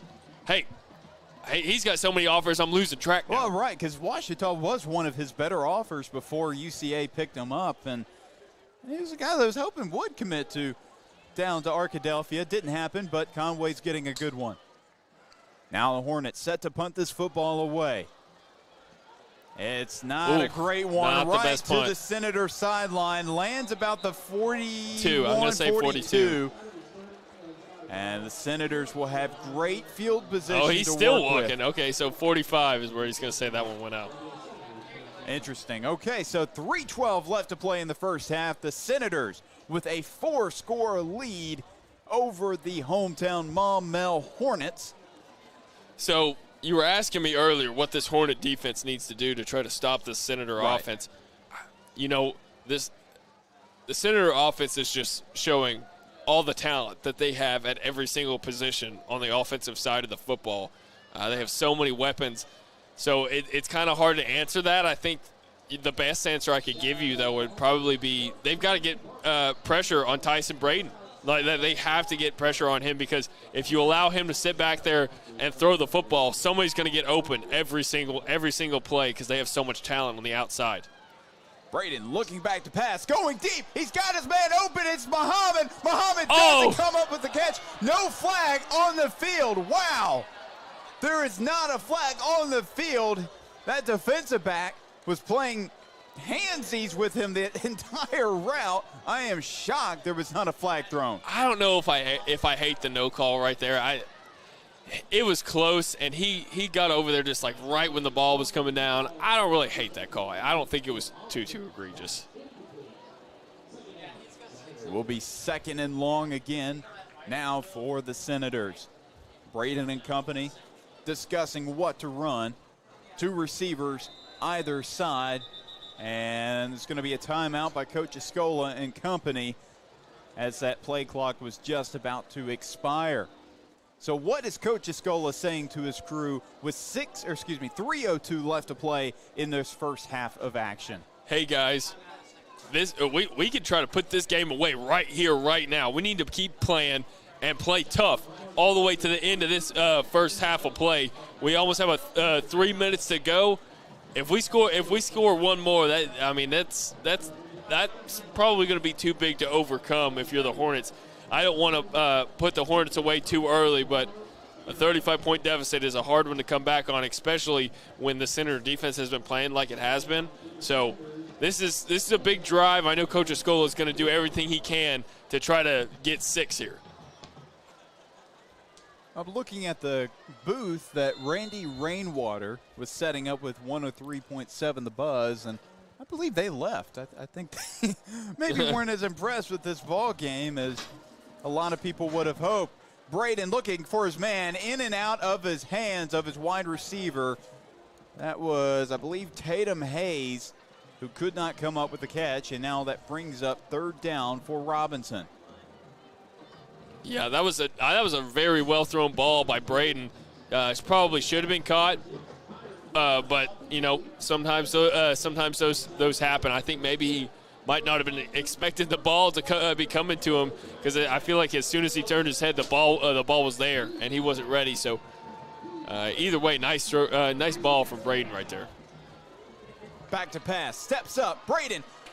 And he just had to get that one away before being taken back in a sack. He was almost down. It was good recognition by Braden just to get rid of that football. And now John Tate and the punt unit will come out onto the field. So this is the first time we've seen the punt unit since I think their first drive of the ball game. So nice job by the Hornets defense to come up with a stop there. Especially, they really needed it right here before halftime to give their team a chance to put points on the board. Want to give a big shout out to everybody tuned in this broadcast. Once again, we really appreciate you tuning in. Whether you're a Senator fan, a Hornet fan, or just a fan of football altogether, you're watching a great game here tonight. One of the biggest games around the state for this week, and especially in the 5A conference. So appreciate you tuning in. Make sure you hit that thumbs up and subscribe button here on the Robinson Sports Network YouTube channel. Everybody here appreciates it. Everybody at Natural State Sports appreciate it, and we appreciate you tuning in.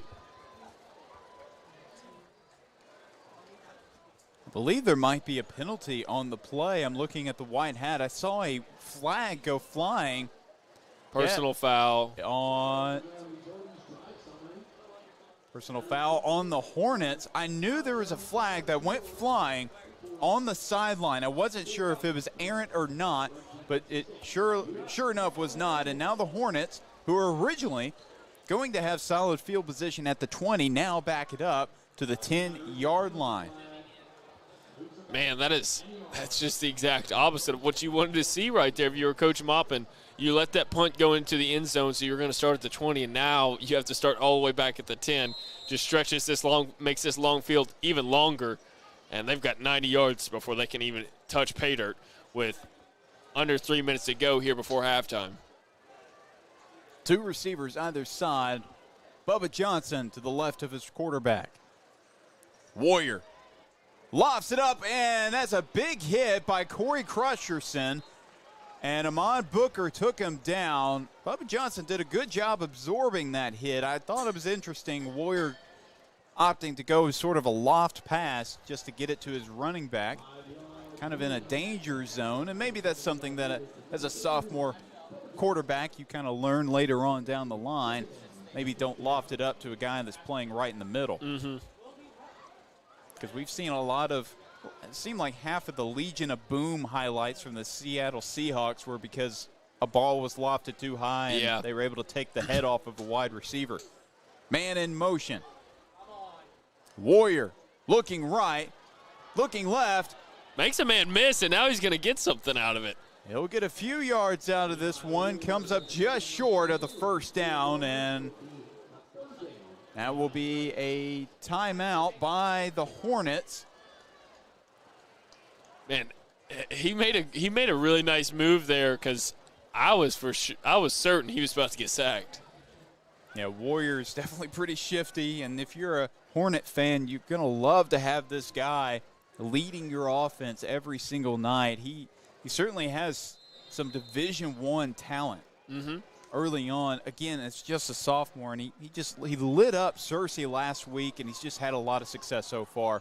And that will be a first down for the Hornets. It was Bubba Johnson on the rushing attempt there. And they get out of bounds to stop the clock.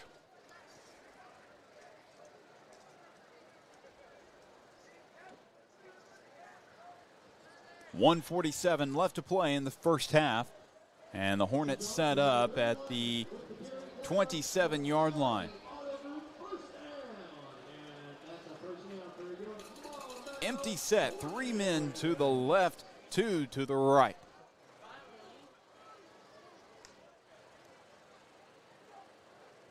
Warrior back to pass and overthrows his man. Maybe a little miscommunication on the route. Only 3 seconds went off the game clock. I think, second down. Warrior was tapping on his chest saying, my bad, my bad. It was definitely, I think that one might have just slipped out of his hands a little bit, and it got overthrown. Different formation now for the Hornets. 3 men on their right side, 1 on the left. Bubba Johnson, the running back, to the right of his quarterback. Now he goes in motion to the right side. Warrior, he takes it himself. He won't get far. It's Cam Harper for the tackle for loss. Yeah, they were all over that one. They were not going to let him scramble out of the pocket again. I know that was a designed quarterback run, and I feel like he danced around just a hair too much in the backfield right there. When you get the ball, you've just got to get the yards you can. You just got to get upfield quickly. Cam Harper, that is his 6th tackle for loss on the year. He's quietly had a very impactful senior season. About 36 tackles on the year, now 6 tackles for loss for the senior defensive tackle. And now that will be a timeout by the Hornets. We'll take the timeout with them. Do not go anywhere. We have more Senator football on the Robinson Sports Network, presented by Natural State Sports and by First Community Bank.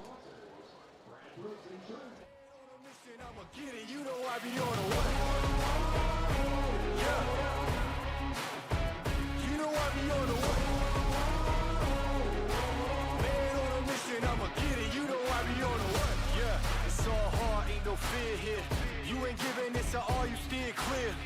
Never beat, I've been down and I reappear. You got some money on the line, you better put it here. Rolling in and doing that work. Check priorities, I'm doing that first. Check's big and I'm sure that hurts, but it's checkmate, we ain't selling short, know the work. Ain't nowhere to hide, you ain't gotta see me come and keep me on your mind, cause I be on the way. Yeah.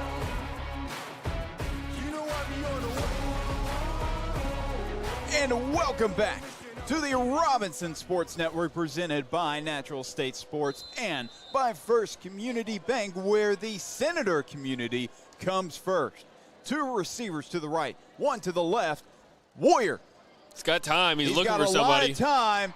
Found his man. There is a flag on the field. Man.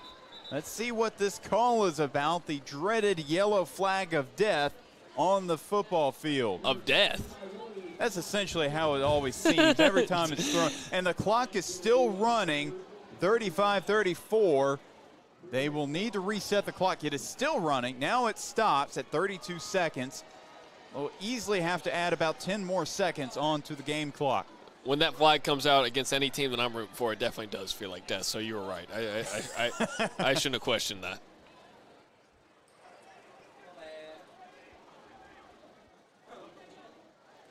Clock still set at 32 seconds here at Hornets Stadium, better known as Bobby Tyner Stadium. Here in Maumelle, Arkansas, the officials discussing, I believe they are talking about the clock issue. 46 seconds is what they're asking for down there on the field. See if they can get it corrected.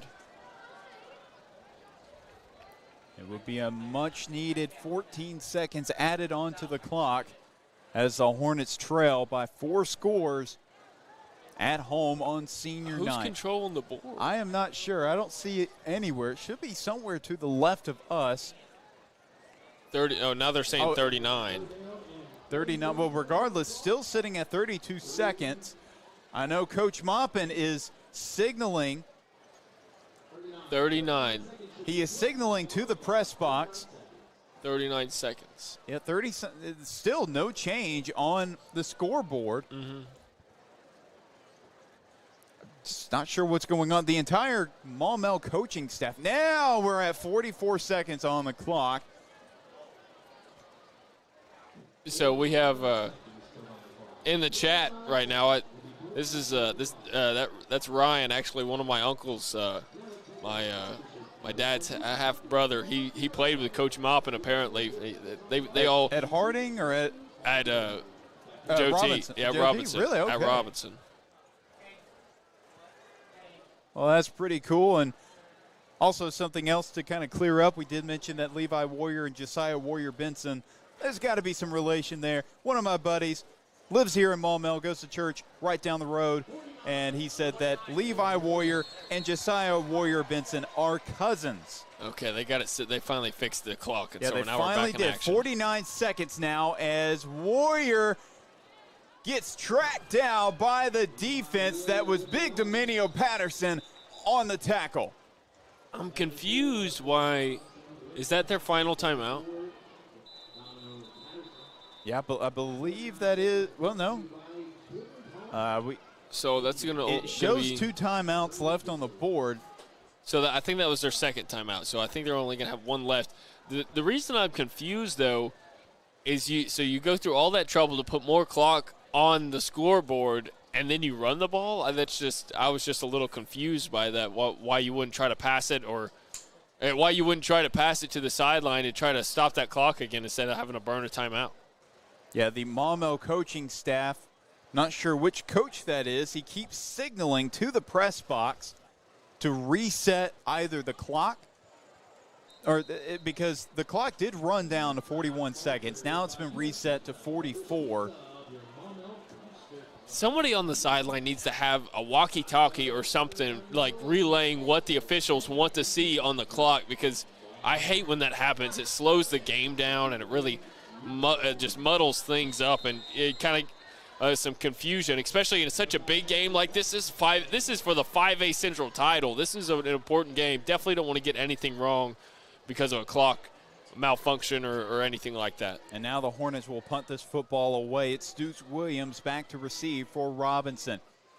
And that one nearly blocked. That was a pretty decent punt. Backs up.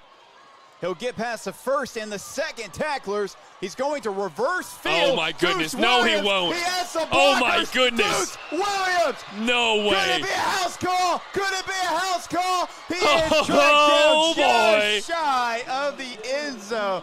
Oh, man, that Senator away crowd was about to explode, and now the Senators in a great position to add another score. Deuce. That's what everybody needs to start chanting. Anytime he touches the ball, just chant it, because by the time you get saying that, usually he's going to be in the end zone. Man, he's electric. The Magic Man himself coming here to play tonight. And that return looked so effortless. He He's went crazy. to the right side, shed a couple tacklers, and then stopped and said, you know what?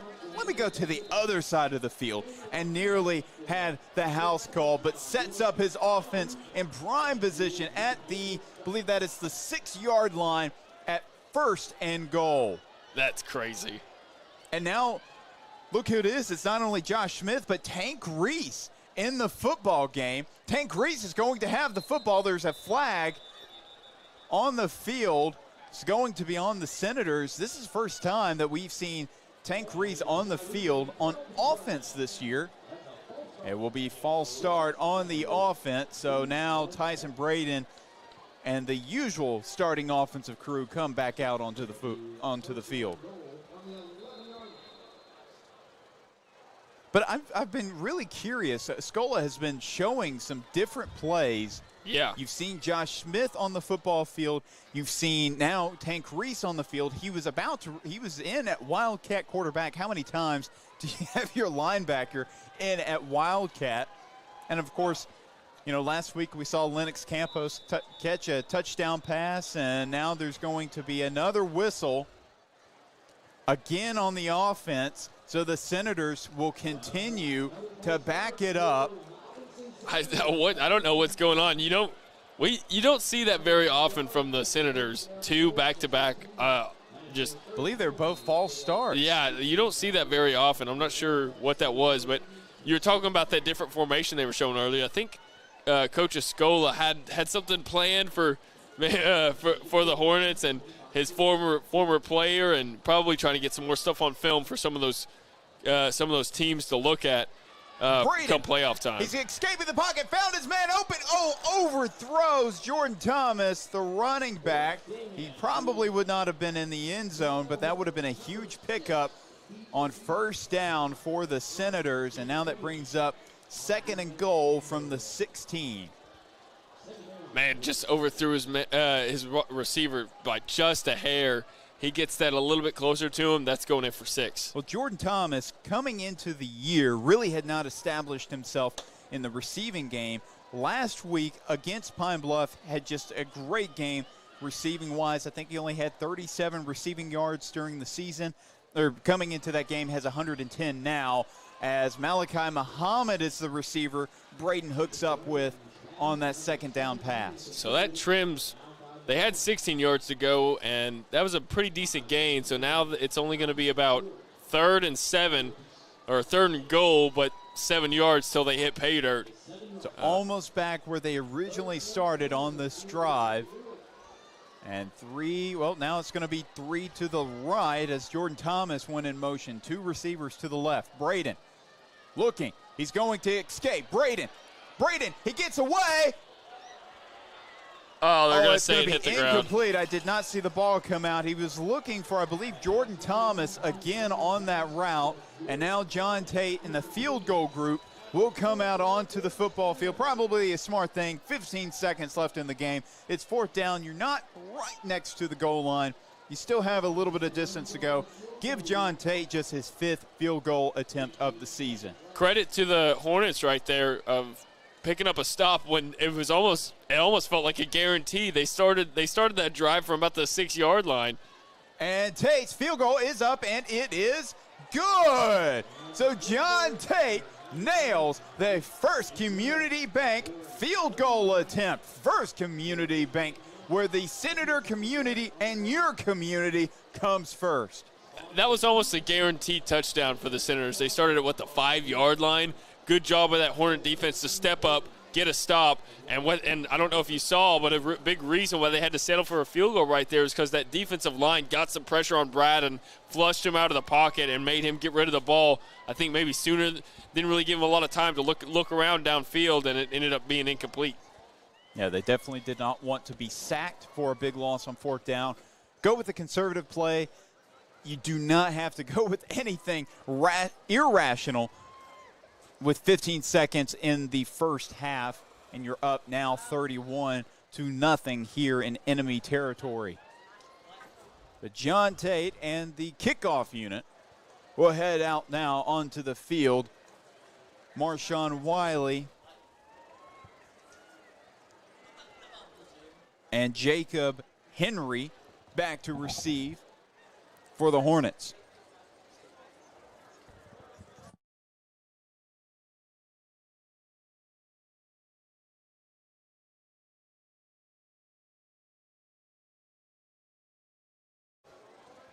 And that will be back into the end zone once again, and the Hornets will have the football at the 20-yard line. Do you think they just take the knee here, go into halftime, try to see if they can figure out what is going wrong? I feel like that's what I'd probably do, but you never know. I'm not sure how Coach Maupin. I don't really know too much about Maupin's coaching style on like how aggressive that he would want to be in this type of situation. Well, 3 receivers are being set up to the right, 1 on the left. Wiley, the running back, to the left of his quarterback. Warrior hands it off to Wiley. Looks like they're just going to get a few running plays together, and Wiley stopped by 5 different Senators. Darnell Clark, one of them, along with Tank Reese and Cam Harper. And that will send us to the end of the first half of action. Your Joe T. Robinson Senators have a huge lead, 31-0 in enemy territory here at Hornet Stadium. 0 points by the Maumelle Hornets.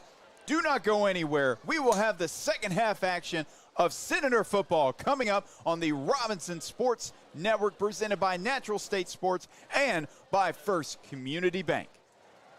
Are you ready to embark on an exciting journey of learning and growth? Now is the time to register and become part of the Pulaski County Special School District family. PCSSD provides educational opportunities for families across more than 500 square miles. Discover endless possibilities, friendships, and unforgettable experiences that will shape your child's future. For more information about registration and school choice, visit pcssd.org/register. Join us as we build a brighter tomorrow, one student at a time. It's not just a house, it's a home, and it's part of the neighborhood and of course part of the community. And you want to build stuff that they'll take pride in. Well, that's where they're making their memories. Yeah, that's right. That's where they're raising their families. Without the bank getting us to that next step, we can't do it.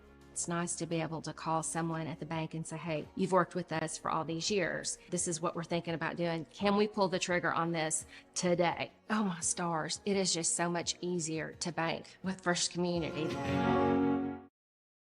I would say school choice is a great option. You can do your research like we did. Visit with other parents that have children in the district. We visited the schools before we made the choice to come here. We chose to school choice because we have had such a great experience here. Teachers, staff have been so helpful and reassuring, and we've been forever grateful for it. And I'd do it all over again. PCSSD is a great option no matter where you live.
Ladies and gentlemen, the J.T. Robinson Center Marching Band.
Good evening, Maumelle fans. Please welcome to the field the award-winning 2024-2025 Maumelle High School Marching Band for their final home performance this season of the show, People of Hope. The band's journey as castaways find their way home begins with the first movement by Macmillan, followed by Picked Up in Troubled Water, from the time of Garfield, and finishing up with all those from Disney's and Moana. Drum major, Emma Franklin, is your band ready? You may take the field.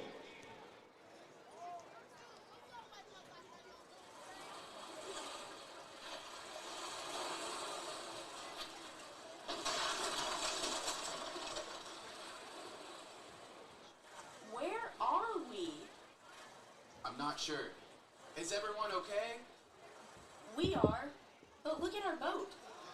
What do we do now? I don't know. But one thing is for sure. We have to find our way home.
17 adrift. Not sure where we are, but I am thankful for the calm seas tonight. Maybe we can all get some rest.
I'ma get it, you know I be on the way. Yeah. You know I be on the way. Man on a mission, I'ma get it, you know I be on the way. Yeah, it's all hard, ain't no fear here. You ain't giving this to all, you steer clear. Never beat, I've been down and I reappear. You got some money on the line, you better put it here. Rolling in and doing that work. Check priorities, I'm doing that first. Check's big and I'm sure that hurts, but it's checkmate, we ain't selling short, know the work. Ain't nowhere to hide, you ain't gotta see me come and keep me on your mind, cause I be on the way. Yeah. You know I be on the way.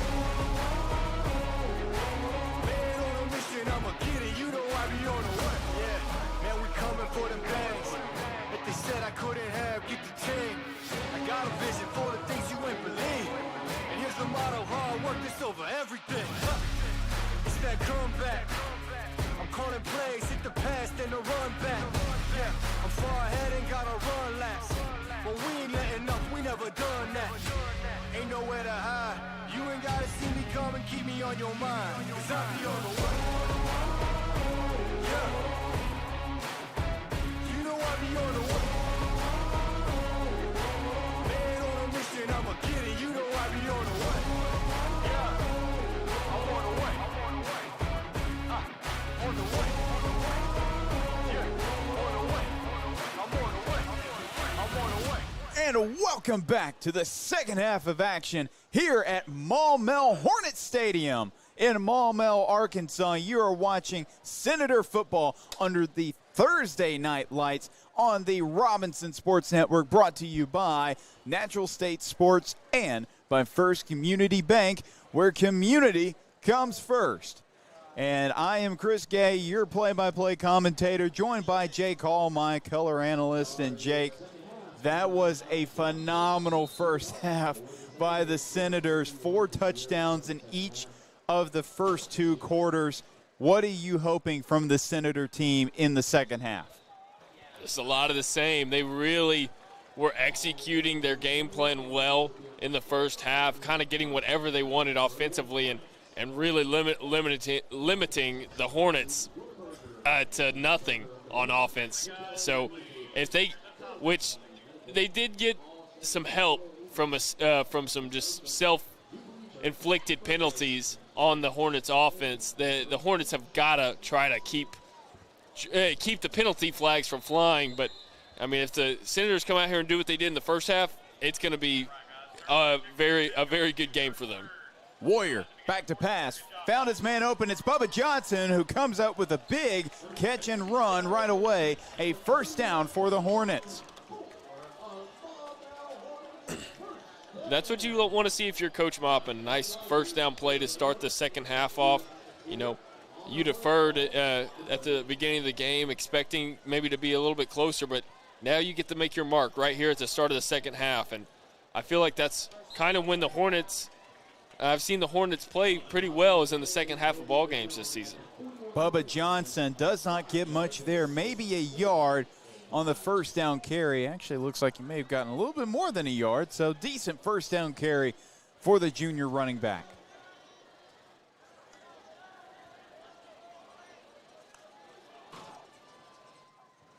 Tank Reese is going to bring some pressure. Warrior going deep, has his man open, break up by Hayes. There is a flag on the field. Warrior was looking for his wide receiver, the transfer from CAC, Jackson Hampton, one of the many transfer from CAC, I might add. And the Hornets will get the call their way this time. That did not happen a lot for them in the first half, and now they are in enemy territory on the Senator side of the football field. That's just the classic. You know, you have a receiver running down the sideline, and he underthrew him, and that a lot of times that gets you that pass interference penalty. You see it at every level of football. Sometimes those underthrown balls is what gets the most pass interference penalties. 2 receivers either side. Johnson, the running back in the game. Warrior looking right. He's dancing around the pocket. Looking. Oh my goodness. So an interception by Corey Crusterson. It would have been, I believe, his first interception of the year if he was going to be able to come down with that one, and that is correct. I think his eyes got a little big once he saw all that green in front of him, and he kind of bobbled the ball. He started running with his eyes before he caught it. Yep, you have to make sure you have a hold on the football before you take off running. But now the Hornets fortunate to have this one back. 3 guys to the right, 1 to the left. Warrior, pressure coming, has his man open. For about a 5-yard pickup to Jacob Henry. That was Deuce Williams who shoved him out of bounds. And I don't know about you. We're maybe it's because we're finally sitting outside for the first time, but yeah. Starting to feel like football weather out here. It's getting a little chilly. It's a little nippy. Hey, this press box we're in has a big old heater, and you can turn it up if you want to. I think I might have to. It's pretty nice when it's going. Here's Warrior back to pass. Pressure coming, and behind his receiver, incomplete. That's going to bring up 4th down for the Hornets. Let's see what they decide to do. I believe they might keep the offense on the field. Honestly, at this point of the ball game, you're down 31-0. Yep. You have nothing to lose. Well, you know, and you're kind of in no man's land, too. I think if this was on the 20, I think you punt it away. But you're across the 50-yard line. Might as well rip it and see what your quarterback can do. Oh, and the right tackle decided to start moving long before that play. That ball was snapped, so it will be a false start on the offense. Now Coach Maupin has another decision to make. Do you decide to punt the football now?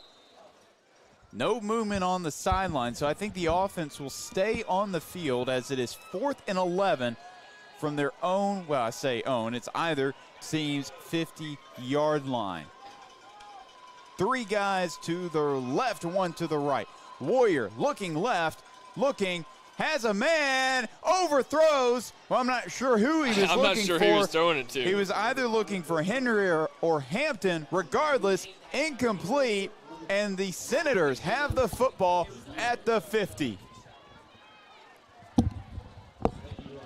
Either way, that's a turnover on downs, and now we get to see this Senator offense come back out on the field for the first time in the second half. And Tyson Braden had a fantastic first half of action, throwing for 3 touchdowns. A clean first half for the senior quarterback. Hitting up with Malachi Muhammad a couple of times. Deuce Williams on another pass. Just a flawless first half for the quarterback. And now they're going to try to run the football. Gets to the line of scrimmage, but nothing there. As I believe that was Deuce Williams meeting up with that tough Maumelle front line. Maybe a yard there. And I just now made the connection.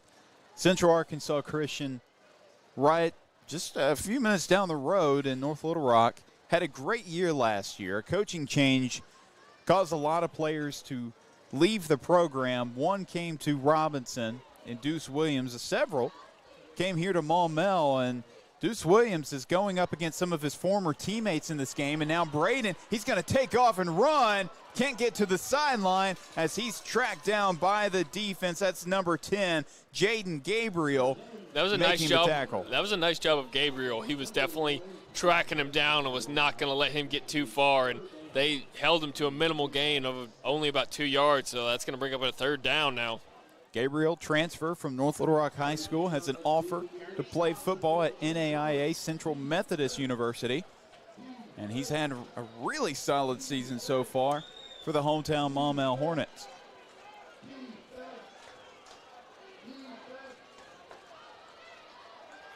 Two receivers to the right, one to the left, and play clock expired, but not before they were able to get the snap off. Pass over to Deuce Williams. He's got the first down. Oh, my gosh, he's so fast. One man to beat.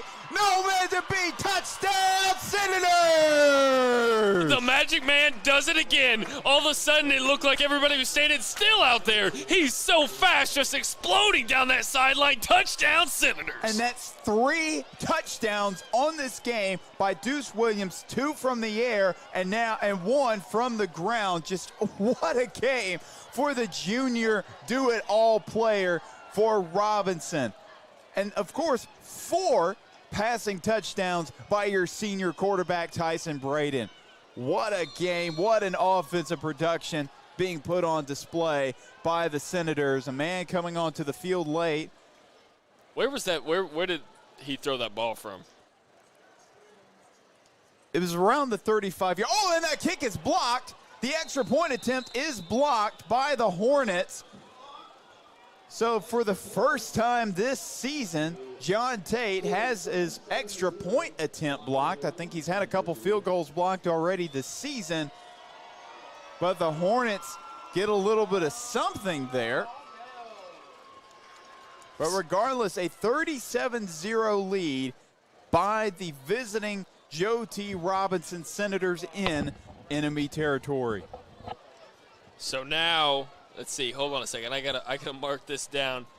So Williams now has 2 receiving touchdowns, 1 for 64 yards, 1 for 45 yards, and that makes Braden's 4th touchdown pass of the night. And they've all been over 30 yards. This is big play city for the Senators tonight. They love those big plays. They don't really like to work in the red zone much. It's because they're not in the red zone much. There's no reason for them to be because they're scoring from 30, 40, 50 yards out seemingly every single night. It has felt like in the past 2 weeks, if they get to the 30-yard line, usually that means it's going to be a Braden bomb to the end zone. If not an explosive run from all these running backs we've seen. And now John Tate ready to kick this ball off once again, eyeing the end zone for another touchback in this game. 2 Hornets back to receive. And it looks like that is Marshawn Wiley, he's finally got his first kick return of the game, and he's able to break through first group of tacklers, but finally taken down at his own 26.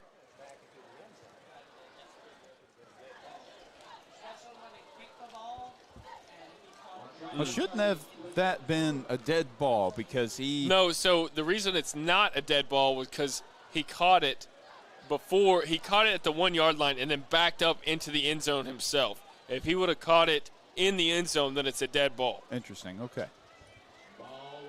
At least I'm pretty sure that's why it kept rolling. Levi Warrior and his offense out on the football field to try to get a score in this game. 37-0 is the lead by Robinson. The clock continues to run as the Senators do have greater than a 35-point lead, so the clock will continue to run for the rest of the game. Let's go ahead. Can we get Caden on here? Let's get our sideline reporter, Caden Smith, on here and see what he's got to say. Yeah, and, Caden, what do you have for us? Yeah, what is there? Did you hear any messages after halftime to what they on the sideline? So it seemed like the Robinson coaches were talking to the refs about some holding calls that were missed, and the coaches were also talking about some blocks in the backs on that kickoff. Okay. Well, what are the vibes like after that huge touchdown reception from Deuce Williams? When Deuce was loose, the whole sideline was screaming. They knew it was going to be a touchdown. The Deuce was loose. I like that. The Deuce was loose. Well, thanks for the update, Caden. We'll make sure to get back to you here soon. Appreciate it. And just like that, the Hornets finally come up with a score of their own. It was Warrior connecting with his wide receiver, number 10, Jaden Gabriel, playing on both sides of the football for the Hornets. And now they will have a chance to knock in a First Community Bank extra point attempt. You know, I've been saying it all night. I feel like it. Every big play that they've had, there's either been like a penalty on the Hornets or something that pulls them right back. This is a touchdown play coming off Levi Warrior's best throw of the ball game, going down the sideline at the 10-yard line. That was easily his best throw of the ball game. And see, I think if they would have been able to capitalize on these big plays or without penalties, this might be a different ball game. But they finally get some points on the board. And that is Cooper Forrest, the sophomore kicker, wide receiver, and defensive back, scoring the First Community Bank extra point attempt. First Community Bank, where community comes first.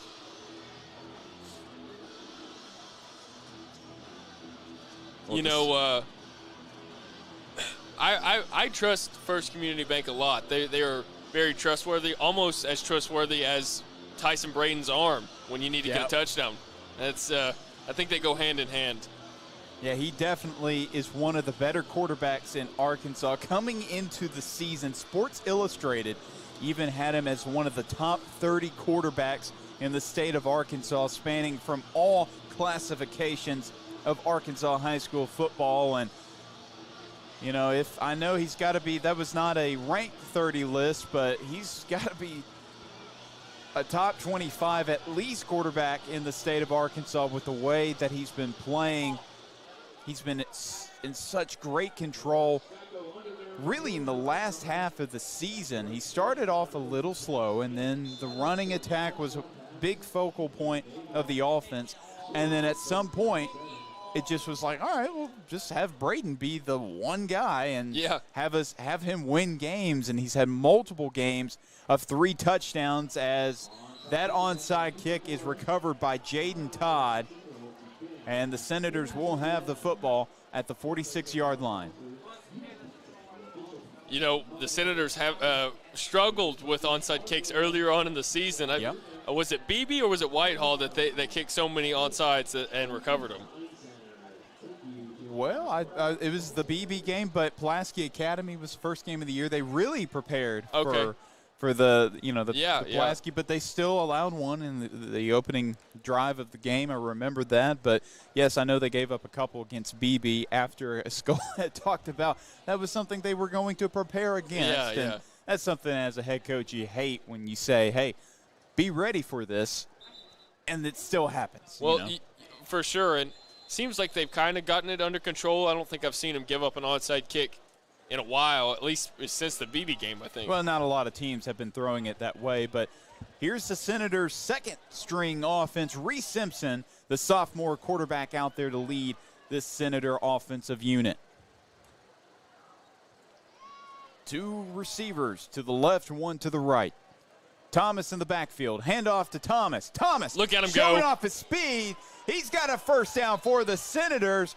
Believe only maybe the second or third first down of the game on a running play. Really been the passing has just been strong all night long for the Senators. And now Bryson Cunningham is the running back coming onto the field for the Senators. And 32 seconds remain in the third quarter. I see some complaints from the Hornet coaching staff. I think they wanted a personal foul penalty on Jordan Thomas, maybe for taunting or something like that, but they're not going to get it. But I do think that could have deserved a penalty for sure. It was on the line. Just about a 2-second difference between play clock and game clock. They're just going to let the time run down. They will get the play off. It's Cunningham. Cunningham gets maybe to the line of scrimmage, maybe a yard forward. Well, that will bring us to the end of this third quarter of action here at Hornet Stadium in Maumelle High School. We will be right back for the fourth quarter of action here on the Robinson Sports Network, so do not go anywhere. More Senator football after the break. I would say school choice is a great option. You can do your research like we did, visit with other parents that have children in the district. We visited the schools before we made the choice to come here. We chose to school choice because we have had such a great experience here. Teachers, staff have been so helpful and reassuring, and we've been forever grateful for it. And I'd do it all over again. PCSSD is a great option no matter where you live.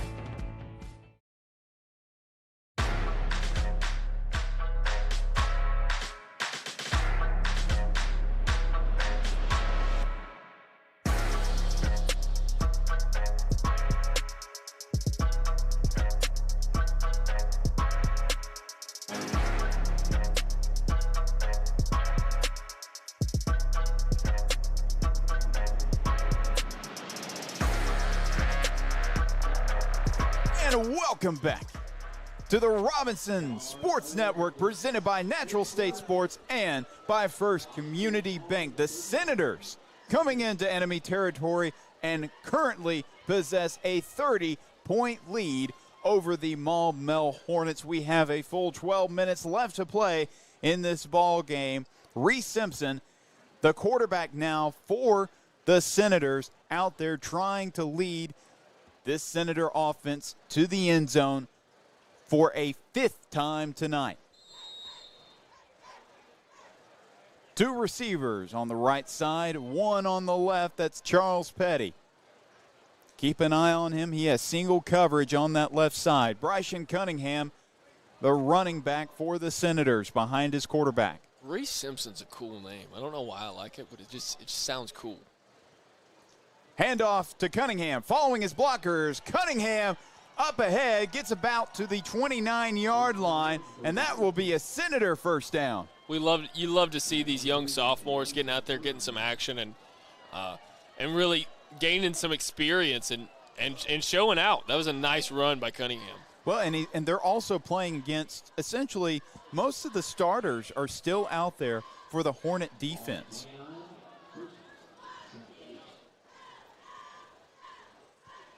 Two receivers again on the right side.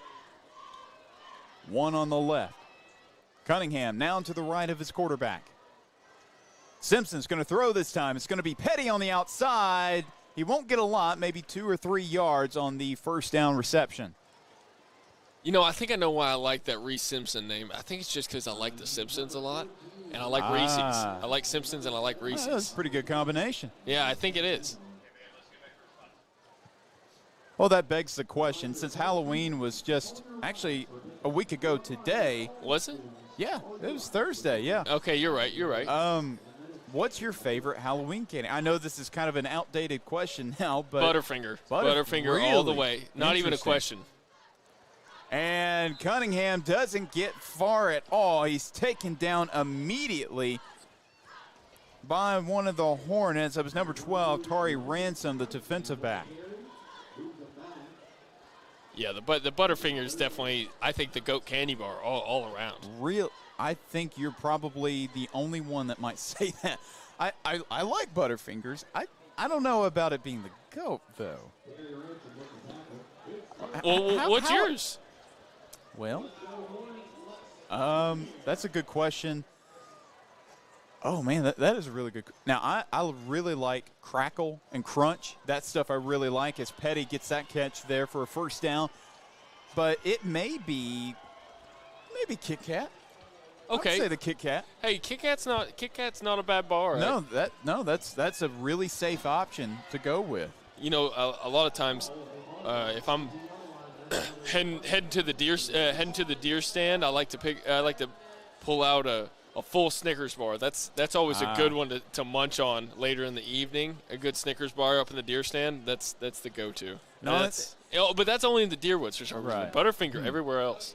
Interesting. Well, and you can never go wrong with a good old-fashioned Hershey's chocolate bar. Obviously there's people that are just not a big fan of chocolate, but there's nothing wrong with a Hershey's bar, I don't think. Yeah. You're not wrong. I think I'd rather have anything Reese's or a Milky Way. I don't really like Hershey's. What's your opinion on Three Musketeers? It's not bad. You know, Yeah. I feel like that's often a forgotten about candy bar. It definitely is. I think underrated is definitely the Butterfinger, and I think if you asked around, I think you'd have a lot more people say they like the Butterfinger. I don't think that anybody would dislike the Butterfinger. It's not maybe their candy of choice, but it's definitely a good option as Darnell Clark is stopped for a loss by the Hornets. That was number 65, Ryan Beals, a Little Rock Southwest transfer on the big tackle. But, you know, I can't stay away from the sour stuff either. I have a thing for spicy and sour. So Sour Patch Kids, Sour Skittles. Yeah. Sour Skittles might be the GOAT candy all around. But you just said Butterfinger. I said that's the GOAT candy bar, not the GOAT candy. Ah. All right. Well, what about the GOAT sweet treat? Because that could be anything. That could be muffins. It could be cookies. GOAT sweet treat. I really like cheesecake. A big cheesecake person. Oh, okay. Yeah, no, cheesecake is definitely a good option.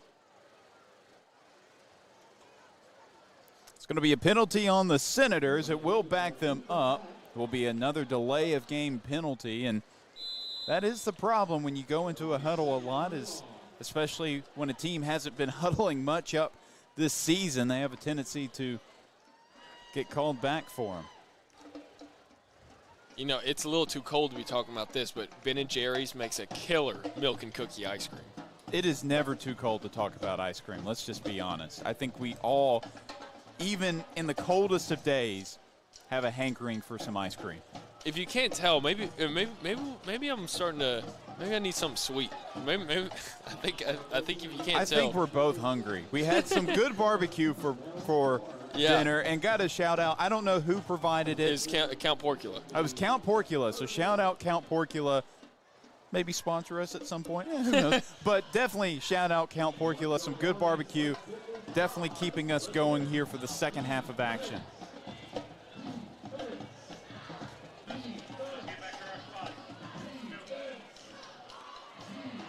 Oh, you know what candy bar is really good? What? I don't know what brand.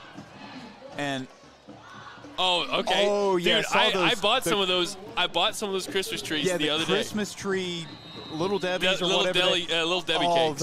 those are to die for. And you know what's crazy is if you go eat like a zebra cake, and I'm pretty sure they're the exact same thing except they have sprinkles. It just doesn't hit like the Christmas trees. Yeah. They just I don't know what it is. It's something about the time of year. Like they only release it around Christmas time, and they're just like they're really really good.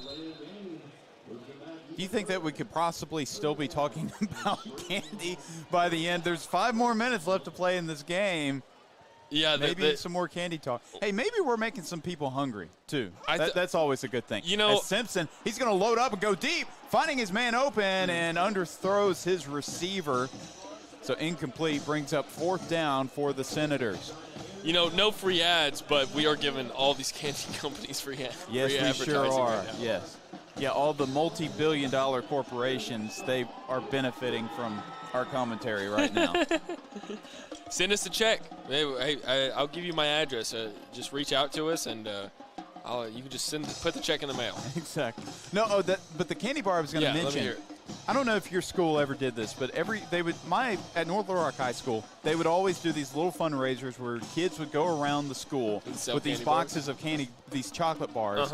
I don't know what brand they were, but to me they were always like the best candy bars. I don't know. It just I can't remember. It was a semi-major brand. It was not Hershey's. It was one of those others. Maybe someone can help us out in the. Oh, Hershey's cookies and cream. We've got some. Okay. A whatchamacallit bar. Hershey's cookies and cream. Hey, we want to see some more input on the YouTube live chat. What is your favorite sweet treat? Not candy bar, just your sweet treat. Would love to see some fan participation right now. Oh, here we go. World Finest Chocolates. I think that's what he's talking about for you. I think that's what he's talking about. All right, thank you, Clark sell. Miller. I appreciate that. I'll definitely have to go looking for some World's Finest chocolates at some point. Speaking of sweets, what do you think about Girl Scout cookies? Oh man, you can never go wrong with a good Thin Mint. See, Thin Mint, I like the Thin Mints, but I also really love the Samoas. I think everybody loves Samoas. Samoas are pretty delicious. All right, well, look, hey, we've been talking so much about candies. John Tate is about to attempt a 45-yard field goal. Here we go. John Tate loads it up. Can he get there? Oh, just short. Just short, man. Oh, another couple of yards. And he would have had that would have been a 50. That would have been a 50-yard field goal. Yeah, you're right. That would have been a 50-yard field goal. Wow, that would have been huge for John Tate. But he has a leg. He's still making his way back from recovering from an ACL tear that he suffered during the soccer season. But he's got one heck of a leg. He does. I have a feeling that come playoff time, we're going to see him hit some clutch kicks for the Senators. Levi Warrior still the quarterback for the Hornets. A lot of fresh faces, though, on that offensive side. Warrior looking to throw. He's looking to go deep. He's got his man on the crossing route, and he will be tackled by the Senators. That was number 31. Davia Patel on the tackle. I'd love Avery. What's going on in this course? What is this? So is that Whitehall and Pine Bluff? Okay. So what happens? What happens with that? What do we need to happen with that? And in and out of the hands of the receiver. He was looking for number 18, the junior Christian Jackson. And just in and out of his hands. And that brings up 2nd down. The clock's still rolling now at 3:15 as the hometown Hornets trail by 10 with a running clock. Okay, so Whitehall is winning over Pine Bluff right now, and they need Searcy to lose. If they do they need Searcy to lose or do they need Searcy to win? I think they need. Oh, it's going to be a big catch. Oh, so this could be a touchdown. Yes, it will be. Cousin-to-cousin connection. Josiah Warrior Benson on the touchdown. 2nd score of the game for Maumelle. That's a big play right there, and the coaching staff for the Hornets trying to get everybody down there in a hurry to try to get another onside and get things back. They're going to go for 2 here. You have absolutely nothing to lose. You're down 37-13. Might as well go for every possible point you can get, because I imagine they will go for the onside kick afterwards. 2 receivers on either side.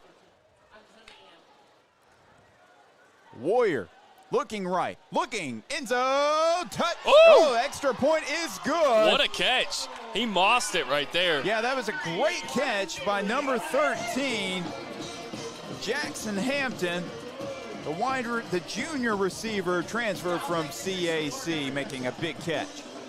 You know, if you're a young person, I don't even know if you know what mossed means, but that's exactly what happened right there.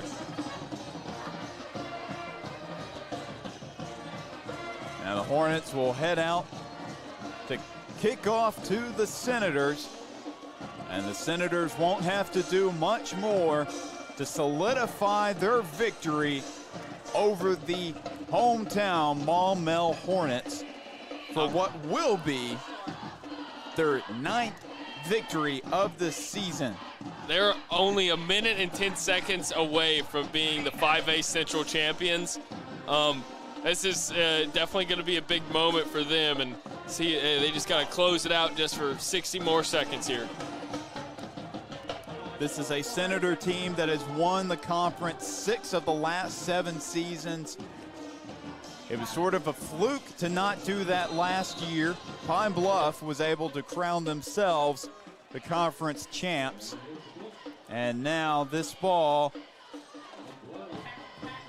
go to the returner. It looks like that may be Malachi Muhammad. Oh, my gosh. Malachi Muhammad. Oh, Muhammad. That could be a huge return. Don't do it to him. Don't do it to him. He's going to do it to him. There's a flag on the field. Oh, my Muhammad goodness. to the 15-yard line. It's taken down. A flag is on the field. That's got to be a holding on the receiving team, right? I don't know if it will matter. I don't think the clock stops on a penalty. It does not. So regardless of the penalty, regardless of the return, the Senators will get the win over the Maumelle Hornets 2-1. Senators, you can crown yourself the 5A Central champs with a big win over the Maumelle Hornets. The Senators improved to 9-1 on the year, perfect in conference play, and the Maumelle Hornets fall to 7-3, 5-2 in 5A Central play. This was just a statement win by the Senators. They came out prepared and ready to play, and they executed to perfection both sides of the ball. Just exactly what you want to see if you're Coach Escola heading into the playoffs. You're about to be the #1 seed. This is exactly what things are setting up perfectly right now for them. So I as a broadcaster, I've had nothing but this has just been such a pleasure to call such an impressive squad. Shout out to the Hornets for getting it to making it all the way to this part of the season and almost having a chance to crown themselves, but they're not going to miss the playoffs either. They won't. No matter what, the Hornets are going to make the playoffs as well. So this is a nice battle between PCSSD schools, and I'm really just I know Coach Escola's got to be so happy with his football team. Of course, with Maumelle, they fall.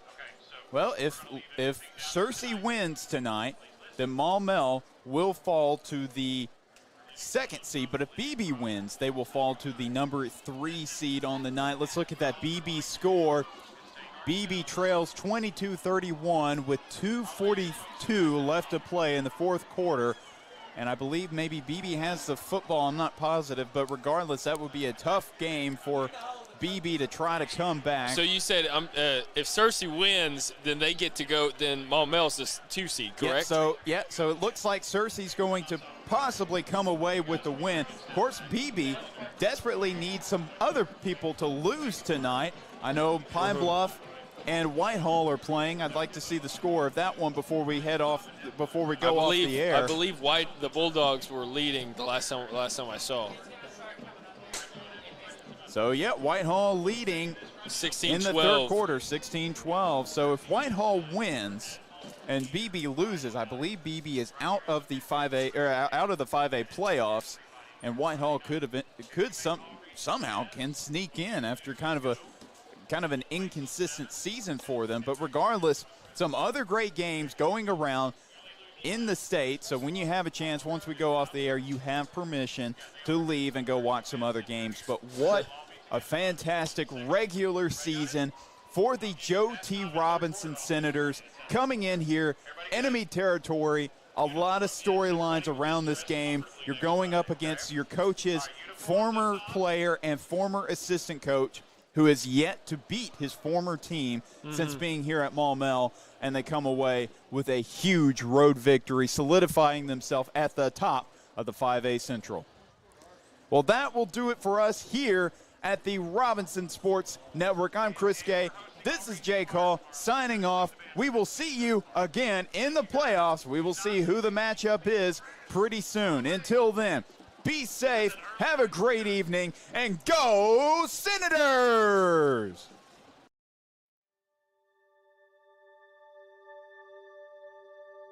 Project Zero is a 501c3 nonprofit with one goal, and that is to have 0 kids in foster care waiting to be adopted. And we're hoping to have 0 kids waiting. That's our whole goal, Project Zero. It means no kid is forgotten, and there are people always fighting for kids to find their forever family, no matter how old they are. There's not awareness out there. I don't think people understand the need that we have here in our own state for these children who are wonderful children waiting for forever families.